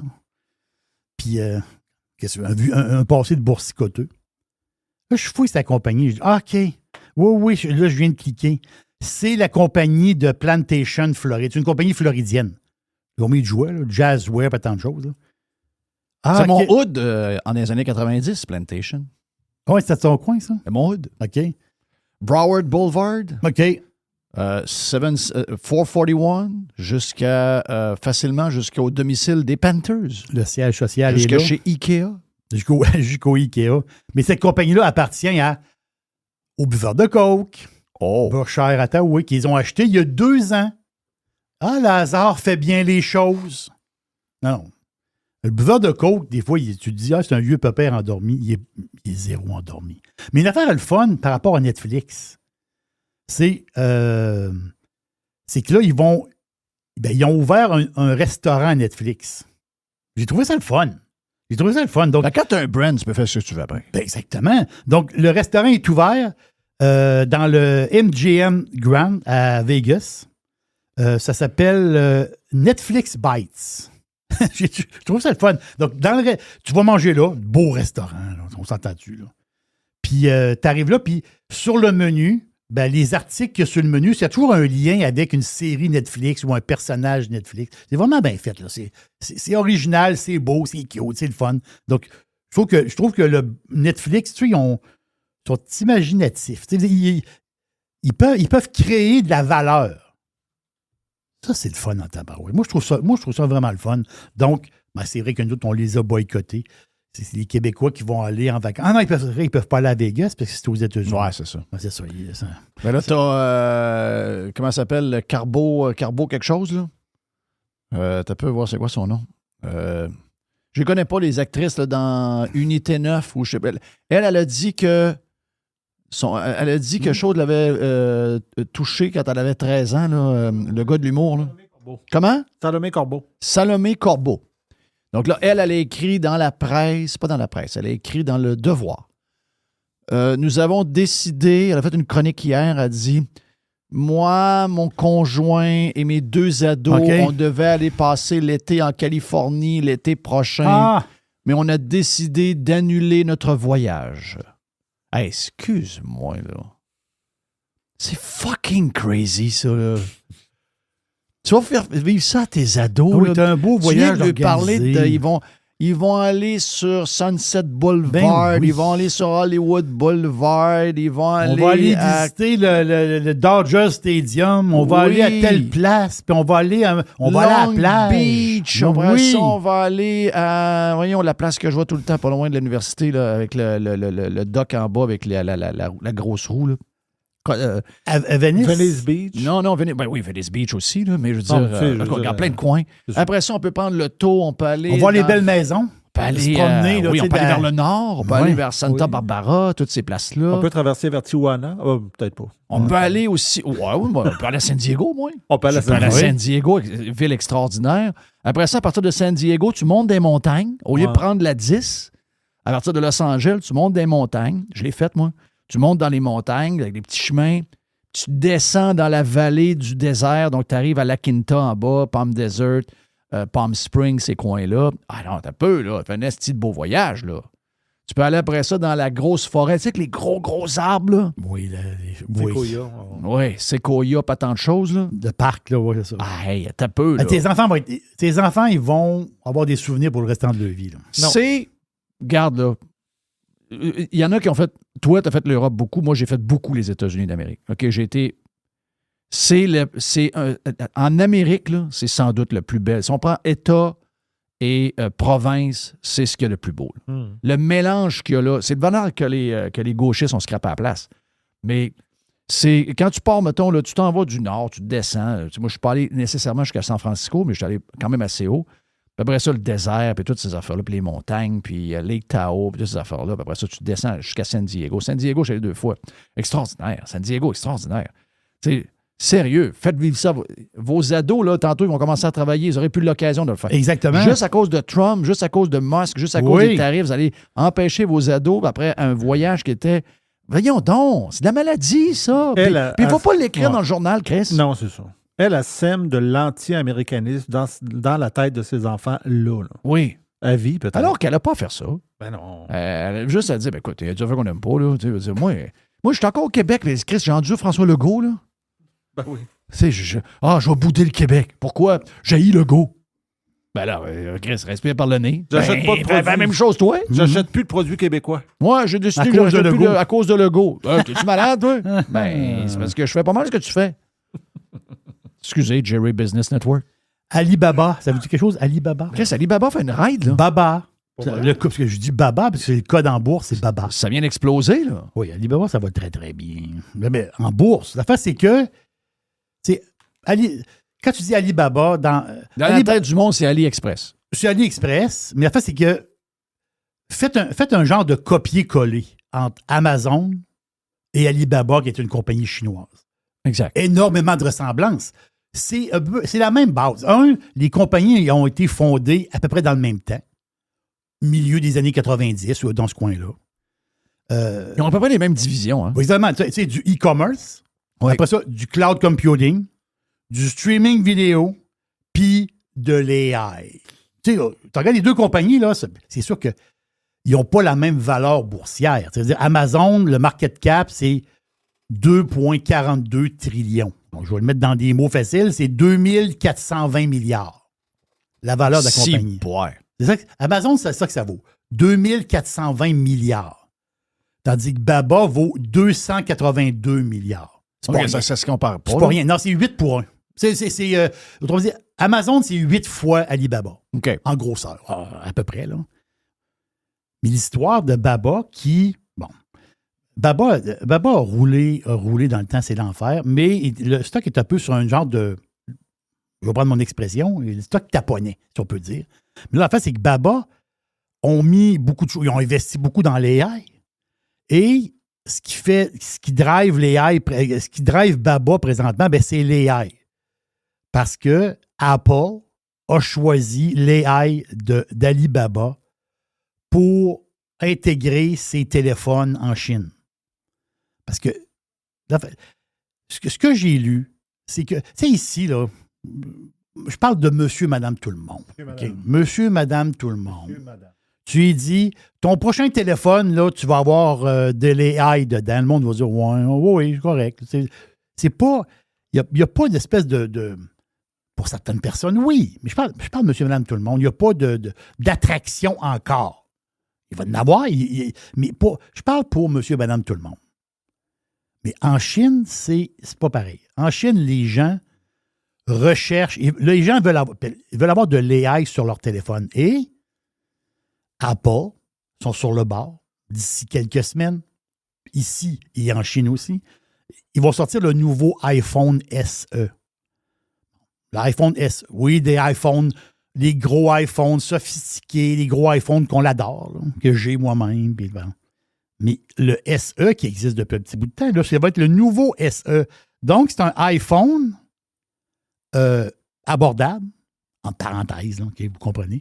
Un iPhone abordable, mais avec la grosse puce, avec l'ouverture avec reconnaissance faciale. Et aussi, tu vas dire, ouais, mais là, non, il y a des téléphones qui ne l'ont pas, ça. Le SE ancien, il ne l'a pas. Le nouveau, il va l'avoir. Et aussi, l'AI. Donc, l'AI sur un téléphone pas cher. OK. AI, téléphone pas cher, Chine. Faites 1 plus 1 plus 1. Apple, faut qu'il... Apple a un ralentissement en Chine. Ils font manger le lunch par les autres. Pourquoi? Une question de prix aussi. Un peu de chauvinisme à travers ça. Sauf que les Chinois qui ont des iPhones en Chine, ça, je ne sais pas si la statistique est vraie. Je n'ai pas fait 18 places pour vérifier. Là. J'ai une source. Ah, Jerry, tu t'es trompé. Non, qu'est-ce que tu veux? J'ai une source. Je n'ai pas passé la nuit à lire là-dessus. Là. On s'entend-tu? Un Chinois qui touche un iPhone, il ne change plus. Hop, OK. Un Chinois, le Chinois, là, il a son téléphone. À un moment donné, il change de téléphone puis il prend un iPhone. Il ne change pas. Il faut amener... Ben, il change, mais il se rajoute un iPhone. Oh, non, c'est ça, il se rajoute un iPhone. L'affaire, c'est que Apple veut garder sa base. Il y a une base de clients qui ont peur de perdre, justement, avec les AI sur les autres téléphones. Donc le deal avec Baba, il faut se mettre dans le contexte. L'intelligence artificielle existe. Mais il y a une autre intelligence artificielle aussi. L'intelligence artificielle chinoise. Parce que si tu demandes à l'intelligence artificielle chinoise de t'expliquer des affaires politiques, elle va t'expliquer des affaires politiques à la chinoise. La patente de Tiananmen, ça n'existe pas. Là. Voilà. Il y a des affaires différentes. Donc, ils ont un AI différent. Donc, eux autres, ils vont utiliser cette AI-là. Si tu demandes si le communisme c'est bon, ça va te dire que c'est bon. Là. C'est exactement ça. Ah oui, j'ai vu des vidéos de ça, c'est assez capoté sur DeepSeek. Là. Oui, c'est ça. Oui. C'est pour ça que Apple avait le choix. Apple avait le choix de plusieurs intelligences artificielles, puis ils ont décidé de prendre celle-là de Baba. Bon. Mais c'est ça qui drive présentement. Mais ça, c'est juste pour la Chine. Ça, c'est juste pour la Chine. OK. China. Hey, faut que je te parle de ça. Tu t'en souviens très, très bien. Puis on a tout du monde autour de nous autres. Même moi, même ma blonde, chez toi, tu es un gros buveur d'eau aujourd'hui. Tu bois de l'eau. Tu bois de l'eau tout le temps, tu as une cruche d'eau, tu as une cruche d'eau, tu as une cruche d'eau. Puis c'est une bonne habitude. Avec de la glace de qualité. Oui, moi, je pense toujours à Carlos. Justement, une petite gorgée. Voilà, pas une petite gorgée, je pense toujours à Carlos. Quand j'entends de la glace, là, pour moi, j'ai une pensée pour Carlos, de la bonne glace de qualité. Ma fille qui m'a amené de la glace l'autre jour. La meilleure glace à acheter, c'est celle de Chick-fil-A. Es-tu broyée? Non, elle est ronde. OK, c'est ronde. des petites affaires rondes. Ben, elles sont toutes pareilles. Toutes pareilles. Tu peux acheter des sacs de glace chez Chick-fil-A. Il y a un buzz de glace chez Chick-fil-A. C'est capoté, ça. Ma fille, elle a une machine à glace, mais que ça fait... Je sais pas que ça fait un genre de glace. La glace est extraordinaire. Là, je dis, connais, super. Là, je vais m'en acheter une machine. Je l'ai pas faite encore. Mais je veux dire, parce que moi, je vais la mettre sur le comptoir. Mais Oui. je veux Ça pas prend de la place sur le comptoir parce que tu as rajouté un air fryer. Voilà, là, je suis fourré dans mes histoires. Mais avant, c'est que... Exactement ça. Mais boire de l'eau, avoir notre cruche d'eau froide, puis traîner ça, on s'entend-tu que c'est dans l'air. C'est-à-dire, le monde, il traîne... Quand tu vois quelqu'un qui a traîné sa cruche, c'est tout à fait normal. Là. Ça veut dire, c'est pas rien que tu fais avec ta cruche d'eau. Non, c'est normal. La vie comme ça. Moi, je suis plus capable de me passer de ma cruche d'eau. Ben voilà, Je exactement. l'ai tout le temps, le soir. La nuit, je l'ai à côté de moi. Tu cherches. J'ai une genre de dope, cherches là. dans la maison. Ouais. T'es dopé avec ta cruche d'eau. Mais l'affaire, c'est que... Milwaukee. Oui, toi, t'as une Milwaukee. Vous vous souvenez de la marque célèbre Stanley? Ben oui. La cruche d'eau qui avait été oubliée dans le char. Oui. Le char est en feu. Est-ce que c'était stagé ou pas? Regarde. On ne parle pas de ça. Le feu pogne dans le char, il y a une cruche Stanley. Dans la cruche, il y a de la liqueur ou de l'eau, je ne sais pas trop. Et après le feu, la liqueur est encore froide. Vous avez entendu qu'un char qui pogne en feu, ça brûle, ça fait... Ben oui. Non. Mais ça a fait comme la renommée de la marque. Mais pourtant, cette marque-là... Elle existe depuis toujours. Oui, parce que j'ai fait, justement, dans un Business News, j'ai déjà parlé de l'origine de Stanley. Ça date de 1900... Ça date de 1913. Justement, le site Internet, c'est stanley1913.com. Ça date de longtemps, là. C'est le gars en arrière de l'idée du thermos. Tu sais, la patente. Là. L'histoire de Stanley, c'est ça. Les drinkware, si on peut dire. Et là, Stanley, il y a eu un compétiteur. Owala. O-W-A-L-A. Owala. OwalaLife.com. Ça, eux autres, c'est un couple de l'Utah. On s'entend-tu? Moi, je pense que c'est sûr que c'est un couple mormon. Tu vois, là, tu vois, c'est du monde, ça coche. Belle compagnie. Ils ont parti un brand Owala. Ils ont passé à la gratte pas mal. Les autres, là, ils ont... Parce qu'il y a eu une folie Stanley. Après ça, l'autre folie qui est en arrière... Parce qu'il y a toujours une folie. Il y a toujours une folie qui en remplace une autre. Là, la folie, c'était Owala. C'était Owala. Folie de Owala. Donc, la demande était très, très forte pour les Owala. Donc, c'est déjà fini? Owala et sa pente descendante. Ben, voyons. Ouais. En passant, Stanley, juste de même, Stanley ont une bouteille qu'il appelle la Cross Bottle. 98 piastres. Cette bouteille-là, présentement, il y a les filles recherchent cette bouteille-là et sold out partout. C'est une bouteille qui est en forme. Hein? C'est une bouteille qui est un peu plus stylisée. On dirait une bouteille pour l'armée un peu. C'est une bouteille un peu spéciale, mais avec une ganse. Et la bouteille se porte comme une sacoche. Tu sais, quand la fille, elle a une sacoche, ou le gars, mettons, le joueur de hockey. Quand le joueur de hockey s'accroche, il se met sa sacoche, là. Comment s'appelle le gars qui met des sacoches? C'est Matthews? Matthews. Matthews. Quand Matthews, il met sa sacoche, il la met autour de son cou. Ta sacoche, il l'a sur le bord de la taille. Comme une fille, il accroche sa sacoche. Mais la bouteille d'eau Stanley, Cross Bottle, si vous en trouvez des Cross Bottles, achetez-les. Puis revendez-les sur eBay, vous allez la vendre le double. Tout le monde cherche des cross bottles en Amérique présentement. Tout le monde. Mais je vous parle de mode. Il y a une nouvelle mode qui est arrivée. Là. Ça s'appelle Bink. B-I-N-K. Ça, c'est la marque. Binkmade.com. Bink, c'est...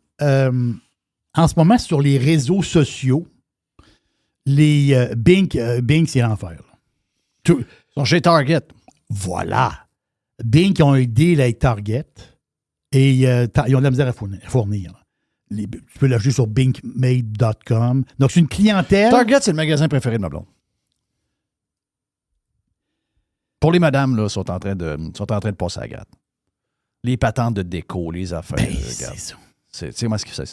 Tu l'as dit. Suis la carte de crédit de madame. Voilà. Moi, je suis la madame, mais la madame, elle a une carte de crédit. Oui. C'est même ça marche. Je veux Exact. dire, ils ont de l'imagination sans limite. C'est-à-dire, c'est ça qui est beau. Moi, je trouve ça très, très beau. Et les filles, il faut le donner. Les femmes font la mode. Là. Ouais. Les femmes font la mode. Donc, Bing, là, le look, ben, c'est une histoire de filles. Là. La clientèle est uniquement féminine. Sur les réseaux sociaux, ce qui se vend, c'est les filles. Les filles sont en train de monter un brand. Donc, cette entreprise-là, c'est une petite compagnie, Bing, c'est une entreprise familiale qui, au début, ils fabriquaient des petites affaires, tu sais, des affaires pour les bébés, là, tu sais, des petites cuillères, des petits plats pour les bébés, des petits plats, tu sais, du genre de petites vaisselles pour les enfants, pour les bébés qui commencent à en manger. Là. Ils étaient là-dedans. À mon avis, ils ont commencé à faire des bouteilles. Eux sont basés à Seattle et eux autres, ils disent dans leur publicité, notre stock n'est pas fabriqué en Chine, notre stock est fabriqué aux États-Unis. Le stock est fabriqué à Seattle, dans une usine. Et les fondateurs de Bing, c'est un couple, eux autres sont très impliqués. Là. Ils sont dans l'usine tous les jours, ils checkent ça, telle affaire. Donc, ce produit-là, comme tu viens de le dire, il est chez Target. Et le taux de satisfaction est à 100%. Le look de la bouteille est cute, il faut le dire. Là. C'est très cute comme bouteille. C'est très féminin, très cute, très moderne comme look. En plus, sur les côtés, tu as du verre sur les côtés. Donc, c'est une bouteille, mais juste tu as 2 lignes de verre sur le côté. Donc, tu vois ton liquide. Un beau produit. Ça, eux autres, en ce moment, là, puis mon histoire, il est là de compagnie. Stanley passe la gratte. Ils se font manger les jarrets par Owala. Puis là, Owala se fait manger les jarrets par Bing. Ben voilà pour le Jerry Business Network, version gratis. On en a plus dans la version Prime, bien sûr. Il y a une petite boîte.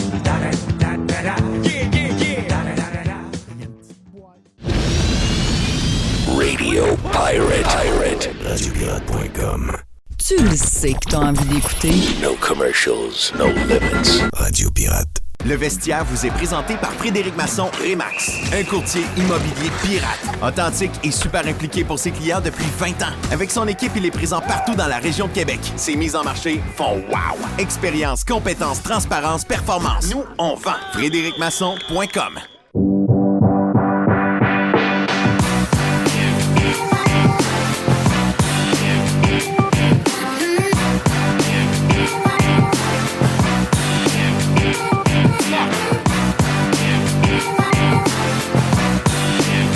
Le vestiaire avec nous autres, notre chum Vinny qui est dans la tempête en char. Yes, sir! Comment est-ce qu'il va, mon ami Vinny? Ben, toi, comment tu vas, man? T'as tout un choc. J'ai un bon choc. Mais le papa, tu sais, t'es un papa de fille, donc tu sais de quoi je parle. Donc, le papa, même si ses filles ont 20 et 22, il est content d'être là pour nettoyer à la neige et toute la patente. Là, oui, besoin de papa. Ben oui. Hey, faut que tu m'embarques dans la série qui a commencé hier, là, parce que tu sais, je comprends pas le sens de cette série-là. Non, je comprends que ça va être du bon hockey, mais j'essaie de. Je me demande s'il y a plusieurs personnes comme moi. Oui, mais ma job est très facile. On fait abstraction de plusieurs choses. Le trophée, on s'en torche. Le format du tournoi, on s'en torche aussi, ça n'a aucun sens. Les champions du monde l'an passé, la Tchéquie est même pas là. Les Russes sont pas là. Chaque fois que les Russes sont pas là, ça perd de l'attrait. Je suis entièrement d'accord avec tout le monde là-dessus. Mais c'est un Christi de cadeau du ciel de voir nos meilleurs sur la glace. Ça, moi, ça vient me chercher au plus profond de mes entrailles. Tu sais, le Canada, on est bon dans quelques affaires. Mais Le bœuf Sterling, on est bon. Le fromage. Jerry, le fromage. Le fromage. Le doré du Canada. C'est le meilleur doré au monde. Le doré. Oui, le poisson, le doré. Le cendre, comme disent les Français. Mais le nôtre, il n'a pas l'air malade. Il a du gros, il est noir puis gold. Le saumon d'Atlantique. Ce genre de choses, Jerry, mais il y a le hockey là-dedans aussi. Ouais. Puis, c'est le fun d'être fier de quelque chose dans lequel on est bon. Là, si tu pognes une punition contre nous autres, man, attache tes culottes, man. Ça y va en sacrement. McDavid, McKinnon, Crosby, insère le gars que tu veux, Marner ou Reinhardt, je sais pas, avec Cale Makar. C'est une clinique, les gars, là. Qu'est-ce que ça dit, c'est un gars comme Crosby, là, qui à son âge, il jouait avec des gars de même, puis là, tout d'un coup, il a l'air d'un gars de 8 ans plus jeune que son âge? Exactement. Et lui, ça va pas bien. Il sait que ça va pas bien à Pittsburgh. Il le sait, là. Il arrive là, man, avec une fiche de 22 victoires, aucune défaite comme capitaine du Canada. Ça fait 26 games de suite qu'il gagne pour le Canada quand il est dans l'alignement. Wow. On est chanceux d'avoir ça. Puis je suis content qu'ils nous haïssent partout. They hate you, they hate us because they ain't us. Tout le monde veut nous battre. C'est le fun en tabarouette, ça. Hey, moi, prendre pour une équipe qui domine au hockey, hein. Moi, c'est pas arrivé, outre le Canada, c'est pas arrivé depuis 89 avec le Canadien de Pat Burns. Parce qu'en 93, c'était pas dominant, là. Non, c'était pas dominant. C'était pas dominant. Moi, il y a des gens qui disaient hier, ouais, ça fait du bien de voir un vrai club au Centre Bell. Ouais. Il n'y a pas tort. Hey, c'est peut-être la meilleure équipe à avoir joué au Centre Bell. Ouais. Oui, c'est ça. Oui. Est-ce que la Suède, dans les circonstances, a été pas pire de les amener jusqu'en overtime? Ah oui, ils se sont fait sauver par Gustafsson. Leur gardien était incroyable. Là, on a contrôlé ce match-là. Évidemment, c'est les Suédois. Là. Ils sont sous race. Là. Ils vont marquer sur des tirs déviés. Ils vont te marquer 2 buts quick. Là. Ils vont profiter de tes erreurs. Heureusement, on n'en fait pas trop. Puis nous, on a survécu à notre propre gardien, Jordan Binnington, qui a peut-être donné 1 ou peut-être 2 buts faibles, peu importe. Hey, mais t'as peu, là. Ça veut dire qu'on n'a plus de goalers au Canada si on est pogné avec Jordan Binnington. On n'a plus de goalers, Jeff. On n'a plus de goalers. On n'a plus de goalers que tu installes entre les 3 poteaux puis que la planète fait « Oh, shit! » Il faut que je joue tous ces gars-là, puis rendu là, c'est lui. « Oh, shit! » Non, rendu là, t'as une chance, mais il faut que tu te rendes. Ouais. On avait le puck toute la game, Jeff. On est chirurgicaux. Sidney Crosby, Marc Denis m'en a compté une bonne. Sidney Crosby, il y a 5 semaines, il joue contre Tampa Bay. Puis le coach de Tampa Bay, ben, c'est notre coach, c'est John Cooper. Oui. Il s'en va le voir après la game. Il disait, sors-moi du vestiaire, Cirelli puis Eagle, il faut que je lui parle. Oh. Méchant malade. Ouais. C'est un vrai, lui. Lui, ses meetings d'Hockey Canada, ça fait 5 semaines. Puis l'autre, le reste de l'histoire, je ne sais pas. Là. Non, c'est ça. C'est-tu un vrai de vrai, ça? Ah non, lui, c'est un. Lui, tu le regardes en arrière du banc, tu le veux comme coach. Oh. Tu sais, tu le regardes, tu te dis, hey, lui, c'est un. Lui, il me fait penser un peu quand on regardait Bowman. Tu sais, Bowman, là, on regardait ce gars-là, on disait, ça, c'est Monsieur Hockey. Là. Mais lui, il est de plus en plus ça aussi. Là. Ouais. T'sais, mais vrai de vrai. Tu sais, les Suédois passent en avant de notre banc, ils regardent à terre, Jeff. Tu comprends? C'est ça. On est fucking intimidant. Puis, faut le dire, Colin. Vous n'êtes pas tous fiers d'être Canadiens. Quand on lit les journaux, on fait tant, on l'échappe. Mais cette gang-là, c'est une carte de visite mondiale. On fait peur.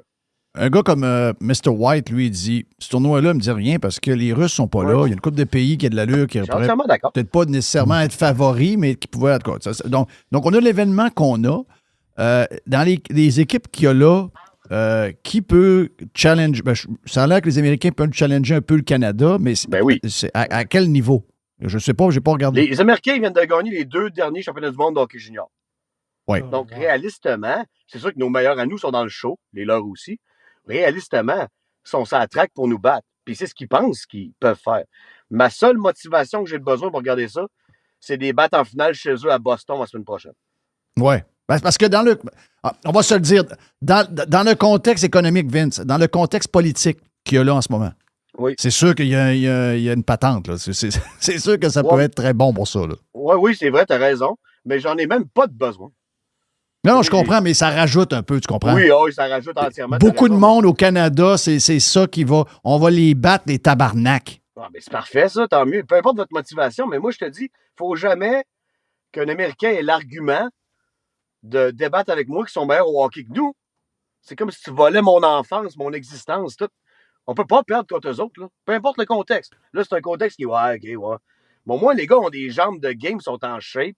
Tu me fais pas ça début du mois de septembre, quand ils sont overweight. Tu me fais ça quand ils sont en forme. C'est très legit. Au niveau qualité de hockey, c'est très légitime. Puis au niveau de la structure, moi, j'aime mieux ça que l'IIHF. Il n'y a rien qui va battre les Olympiques parce que les gars vivent le village olympique, le trip olympique. En ouais, 2, 3, 6, suédoise, c'est bing, bang, bing, bang. Là, c'est pas ça. Là, c'est une semaine de temps. Il faut battre Suède, c'est fait. Les States samedi, Finlande, puis après, c'est la finale. On peut pas perdre ça, Jeff. Je vais écouter ça samedi, c'est sûr. Hein? Non, je pense que samedi- Et où la game samedi? Et où la game? Elle est au Centre Bell. Oh! Moi, Là, ça va huer, samedi, ça va se battre, là, mais pas dans les estrades. Drew Pourquoi il a Doughty va demandé- se finir. Pourquoi Michel Lacroix a demandé de ne pas huer l'hymne national suédois? Je n'ai pas pogné ce bout-là. Il a juste dit ça de façon générale, de ne pas humer les hymnes nationaux en général. OK. OK. Je me demandais ce que les Suédois avaient fait. Hey, mais là, Austin Matthews, avec sa calvitie louche, là, il a goûté en tabarnak. Tu vas me dire que ça n'a pas de classe, mais c'est le capitaine des États-Unis, c'est le capitaine des Leafs. Moi, j'écoute pas le sport pour parler politique. Là. Moi, je fuis la politique avec le sport. Oui, c'est vrai. C'est ça qu'il faut faire. Mais c'est très légitime de huer Austin Matthews au Centre Bell quand il y a un gilet américain sur le dos. Là, arrêtez-moi ça, là, le chiolage. Là, ça fait pas pic-pic, ça fait pas rien, c'est nous autres. Vas-y, Mr. One. Non, mais par contre, Brad Marchand a dû trouver ça spécial de se faire ovationner hier, après son but. Il a compté les méchants buts hier. Là, Oui, mais c'est ce qui est arrivé. Il s'est fait ovationner. Méchant goal en passant quand il a mis ça 2-0. Puis quand ils ont nommé que c'est lui qui a marqué le but, bouh! Là, tout d'un coup, c'est le gars qu'on haït à mourir. C'était le king de la place. Moi aussi, c'est le fun. J'espère que les gens vont faire le plein de fierté avec ça. Parce qu'il y a trop peu de raisons, souvent, d'être fier d'être Canadien. Cette gang-là de terroristes à la glace, c'en est toute une, man. On est méchants, on est vite, on frappe, puis on a des mains. On n'a peut-être pas de goalers, là, à notre goût, là. Mais si on gagne avec ces gars-là, c'est la preuve qu'on est fort en sacrement. Je te dirais que quand tu es équipé de même, le goaler, t'es-tu calibre NHL? T'as-tu déjà gagné une Coupe Stanley? Oui, parfait. Les Américains, c'est Erbach qui va gauler, je pense que c'est ça. Oui, c'est selon moi le meilleur gardien de la planète présentement. Oui, c'est ça, c'est le top. Là. Mais saute pas de repas, connard, parce qu'on s'en vient. Là. Ouais. Hey, juste McDavid, les gars. C'est McDavid, dernière fois qu'il a joué pour le Canada, il y avait une grille d'en face. Là. Oui. Ah oui. Il y avait out, là. C'est sûr. Là, avec la vitesse de Pavel Bure, il se la joue Steve Eisenman, premier sur le repli tout le temps. Man. Enlève le puck à tout le monde. Tu sais, les gars, ils la veulent. Moi, j'avais peur que ce soit un genre de match d'étoiles camouflé avec des c'est ça, des gars qui veulent pas trop, là. Les gars, c'est vraiment pas ça, là. Victor Hedman, en jaune, il est méchant, il a l'air plus gros encore. Hey, c'était hot, ça, hier, mais pour vrai, c'était vraiment nice.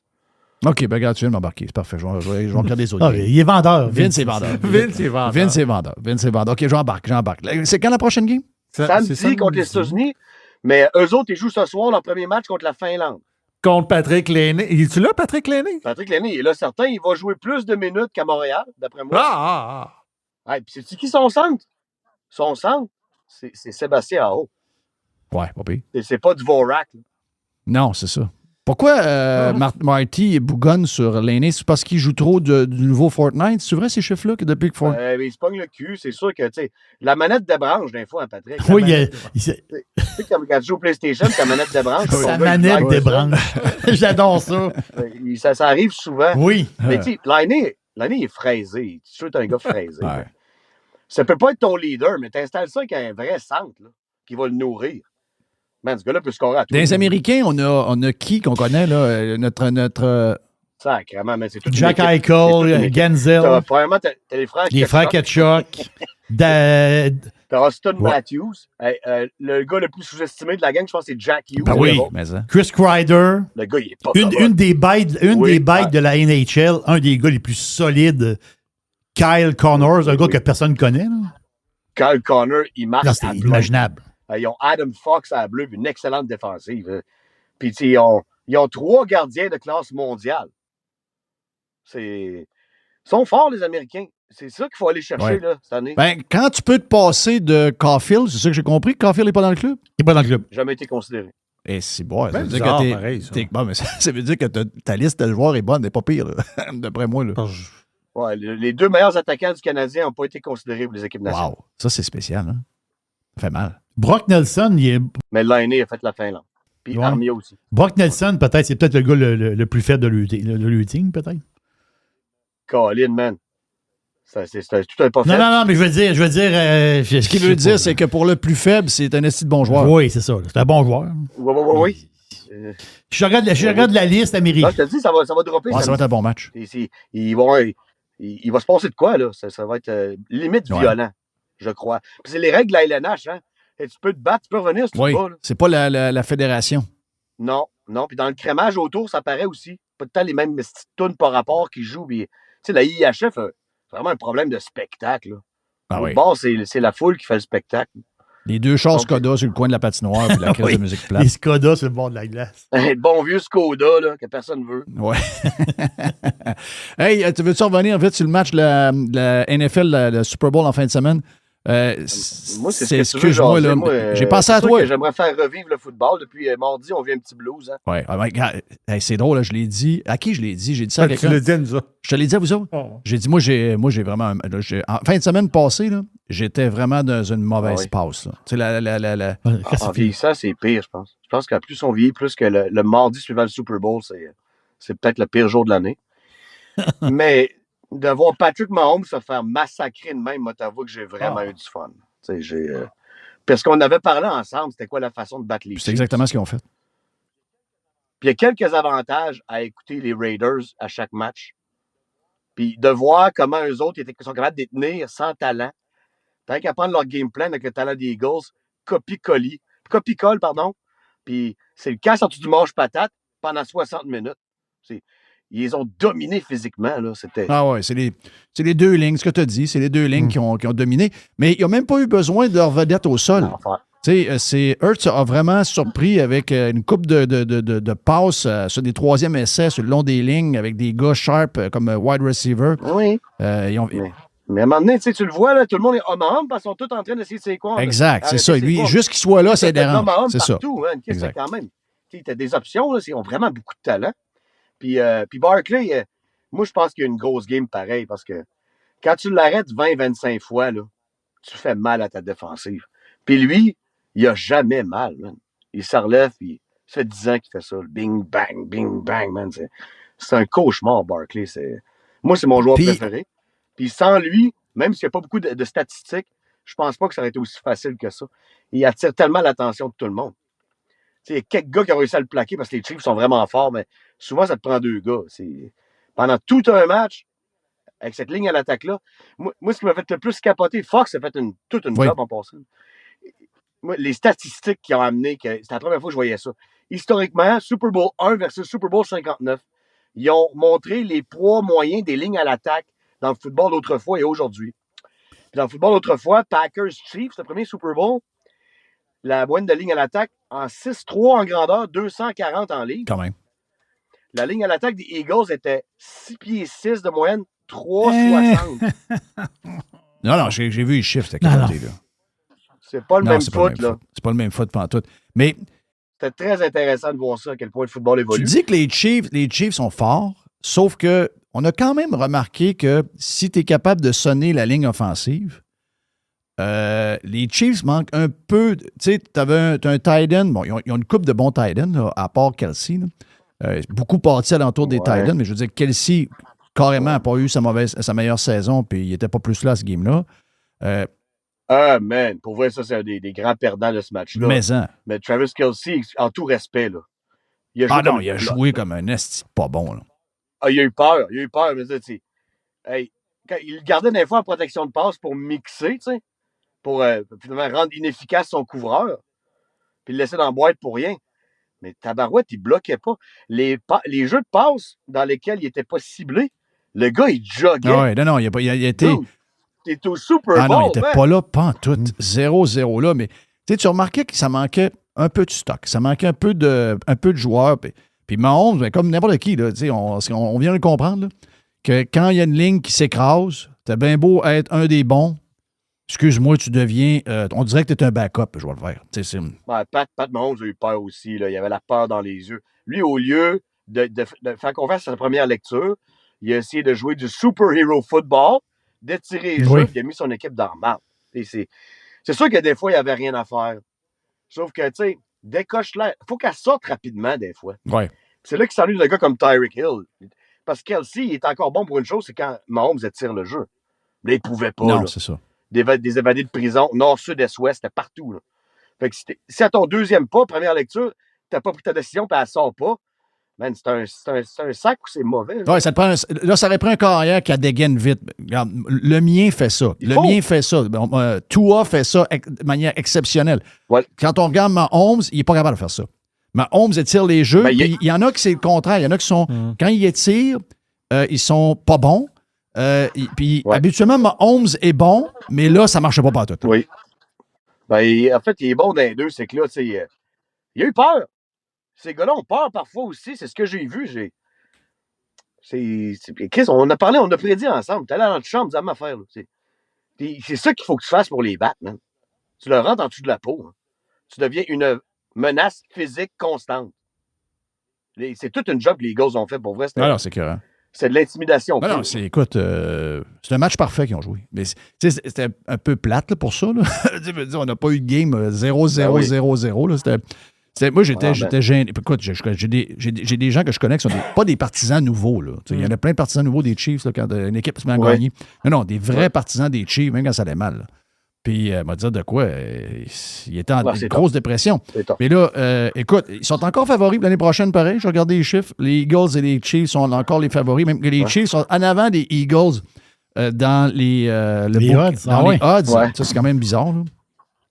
Ça, c'est bizarre. Ça, c'est bizarre. Mais je vois pas des. C'est une équipe de série, mais ils ont été exposés. Là. Ouais.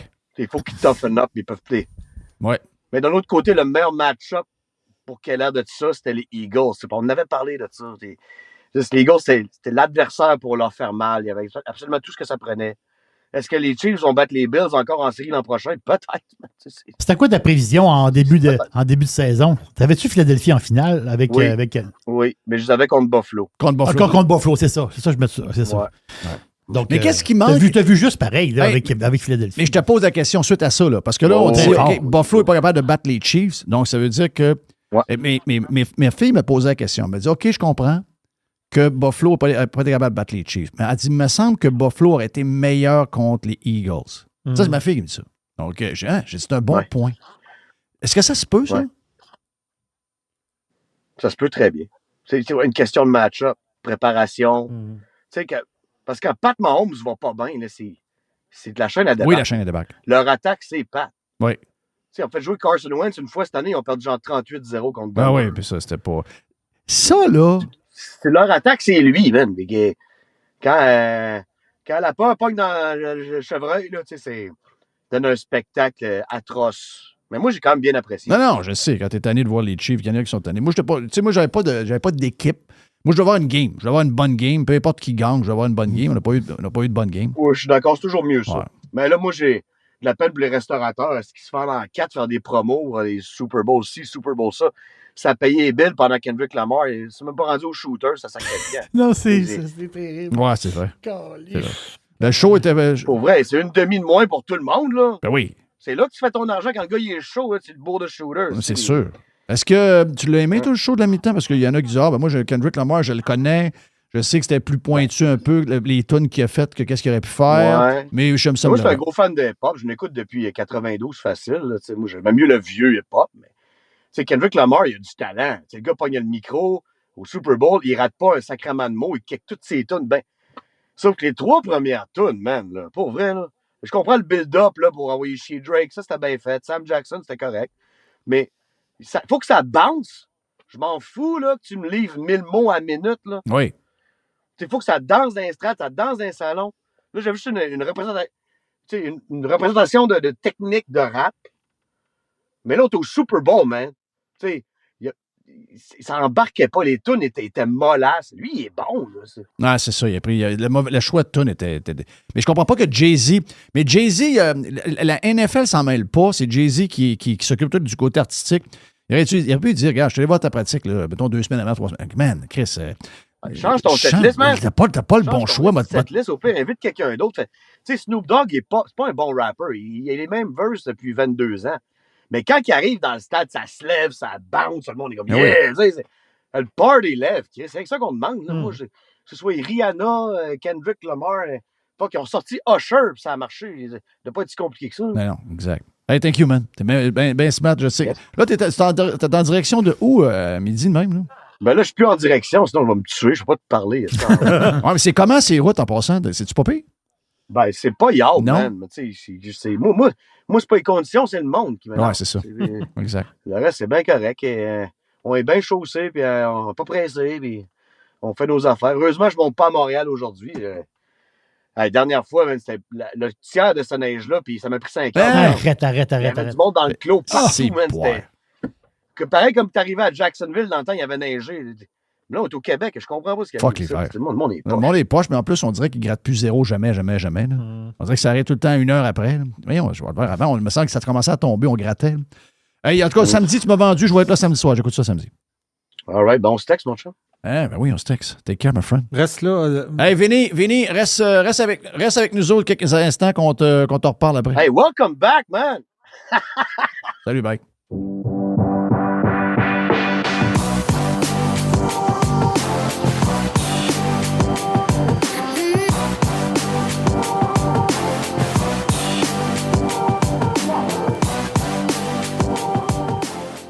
Le vestiaire vous a été présenté par Frédéric Masson Rémax, un courtier immobilier pirate, authentique et super impliqué pour ses clients depuis 20 ans. Avec son équipe, il est présent partout dans la région de Québec. Ses mises en marché font wow! Expérience, compétence, transparence, performance. Nous, on vend. FrédéricMasson.com.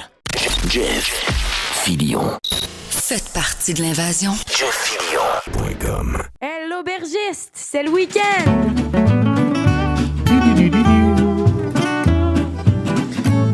Oui, j'ai soif. Ting, ting, ting. Hey, l'aubergiste, mon ami Jerry, l'aubergiste, on lance le week-end. Puis j'ai une commandite tout à fait extraordinaire pour l'aubergiste. Ah, ouais. C'est fantastique. Le rhum Petit Pirate de la romerie Grand Charbon à Trois-Rivières. Écoute bien, j'ai pas goûté encore, là, mais j'ai vu juste le look des bouteilles. Non, Mr. White a passé à travers sa bouteille. Ah ouais? Moi, je passe jamais à travers des bouteilles. Jerry, l'autre fois, il est venu chez nous, puis j'ai montré le bar. J'ai dit, je suis pas capable de vider une bouteille. Parce que je m'en garde toujours un petit peu, tu sais. Ouais, celle-là, tu l'as vidé. Mais j'ai gardé la bouteille parce que la bouteille est belle. Ah non, la bouteille était écœurante. Le Petit Pirate, là, c'est un rhum, c'est un rhum 100% québécois, spicy. Vous allez l'adorer. Il est à la SEQ présentement. Il est partout. Donc, comme tu dis, c'est la belle bouteille rouge. Le Petit Pirate, vous allez triper, là. On parle de gingembre, cannelle, la petite cannelle piquante. On parle de poivre rose. Ouais. Vous allez triper sur le Petit Pirate de la romerie Grand Charbon. Il faut y goûter absolument. Vous allez vraiment adorer ça. Je regarde les derniers voyages de l'aubergiste. Regarde, France, les dernières semaines, on est allé en France, on est allé au Mexique, on est allé en Afrique du Sud, on est allé en Italie. Ben là, il faut revenir en Espagne. Ben oui, mais on n'a pas le choix. Il faut toujours repasser par l'Espagne. Tout le temps. On revient en Espagne. Donc, France, Mexique, Afrique du Sud, Italie. Hop, boum, on revient en Espagne. Et on a un vin ici à prix abordable. On va le dire comme ça. Ils sont de plus en plus rares, mais abordables. Et une question qui m'est posée souvent, puis parce que les pirates connaissent. Ils disent, Jerry va à Malaga, sa sœur reste à Malaga. Puis, même si je connais très bien l'Espagne au complet, je l'ai fait pas mal, presque au complet le pays, plusieurs fois. Mais je connais très bien la région de Malaga. Et la question qui m'est posée souvent, à Malaga, y a-tu des wineries? Y a-tu du vin à Malaga? Mais oui, il y a beaucoup de vin à Malaga. Mais l'affaire, c'est que parce que c'est typique de la région de Malaga, c'est des vins liquoreux. Donc, c'est des vins, il y a beaucoup de bodega, mais c'est des vins de l'arrière-pays qu'on l'appelle, donc des vins liquoreux avec des cépages comme le moscatel, le Pedro Jiménez. Donc, c'est pour donner un style un peu, c'est comme des sherry. Vous voyez un peu le style de vin, là. Mais il y a les vermouths aussi, donc des vins fortifiés. Ça, c'est les vins de Malaga. Mais si on sort un petit peu de Malaga, on s'en va vers l'est, la région d'Alicante. Alicante, là, pour vrai, là, c'est une ville tout à fait incroyable. Parce que Alicante, c'est Malaga en petit. Non? Ben oui, parce qu'à Malaga, c'est quoi? C'est 600 000 habitants. On va dire la Malaga métro, si on peut dire. Malaga, c'est quasiment comme Québec, au point de vue grandeur. Hein. Oui, c'est ça. Ils ont 600 000 habitants. Là, je ne parle pas de toute la Costa del Sol. Non. Je parle Malaga métro, 600 000 habitants. Alicante, 380 000 habitants. Mais le look d'Alicante, c'est vraiment le look de... C'est un petit Malaga. Il faut le voir de même. Et juste à côté, justement, d'Alicante. Juste à côté. C'est une demi-heure de char. OK? C'est une espèce de paradis du monastrel. Monastrel, cépage. En français, on dit Mourvèdre. Mais les Espagnols, l'autre, c'est le monastrel. Tu peux pas. Puis c'est dans ce coin-là de pays, en plus, on s'entend-tu que c'est semi-désertique. Hein? C'est une place très, très sèche. C'est un des coins de l'Espagne où il pleut le moins. Là. Donc, ça donne... Le monastrel, il va donner des vins secs avec des tanins assez élevés, une acidité moyenne. Ça, c'est le type monastrel. Donc, juste à côté d'Alicante, le paysage, c'est drôle, ça fait penser un petit peu à l'Arizona. C'est vite comme ça là, quand on le regarde. Et là-bas, il y a une petite commune, une petite ville qui s'appelle Monovar.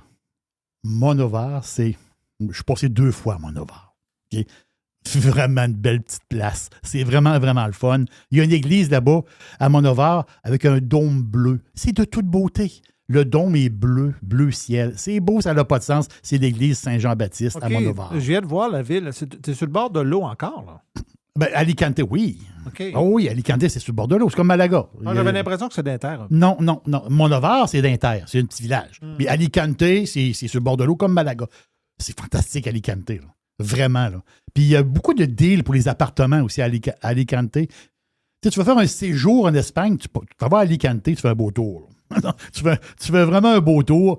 Puis c'est un petit peu plus tranquille que Malaga, si on peut dire. Donc cette région-là, particulière, la région d'Alicante pour le vin, c'est des sols sablonneux, limoneux, donc du limon. OK? Donc ça donne... C'est des sols qui sont très, très pauvres. Et ça veut dire quoi, des sols pauvres? Ça veut dire que les racines du pied de vigne, ils descendent très, très profondes pour aller chercher, entre parenthèses, les vitamines et l'eau. Donc, c'est des racines très, très profondes qui descendent. On a un vin ici. Le nom du vin, c'est Al Mourvèdre. Al, trait d'union, Mourvèdre, M-U-V-E-D-R-E. Al Mourvèdre, de Telmo Rodriguez. Telmo Rodriguez, c'est les producteurs de ce vin-là. Donc, c'est un vin rouge. C'est un vin rouge qui est pas du tout boisé. Là. Aucunement boisé. C'est 100% monastrel.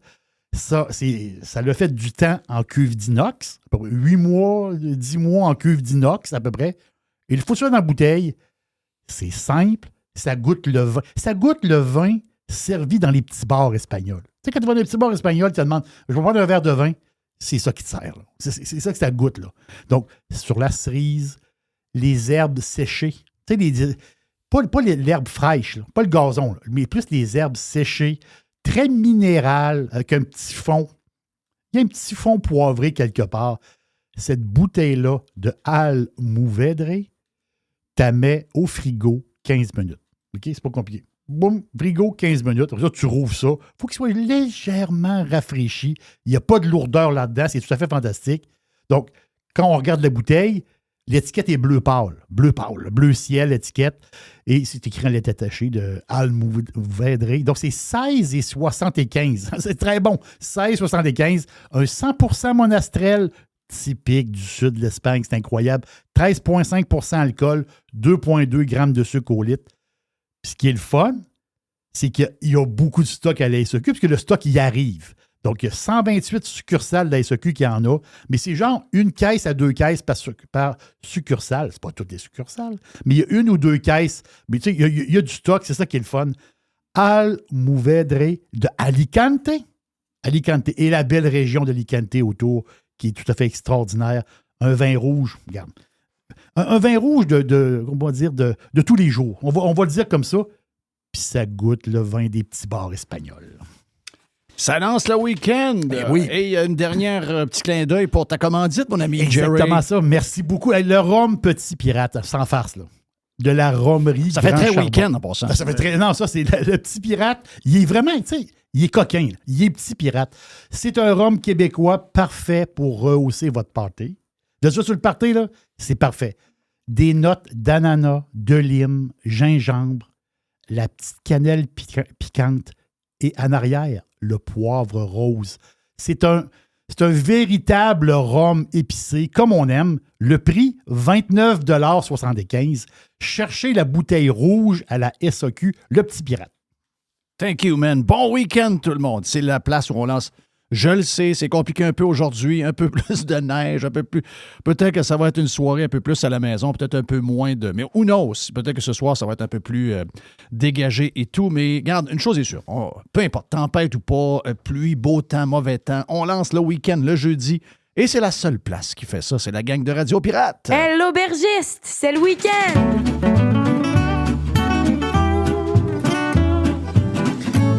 Oui, j'ai soif. Bing, bing, bing. Radio Pirate. Radiopirate.com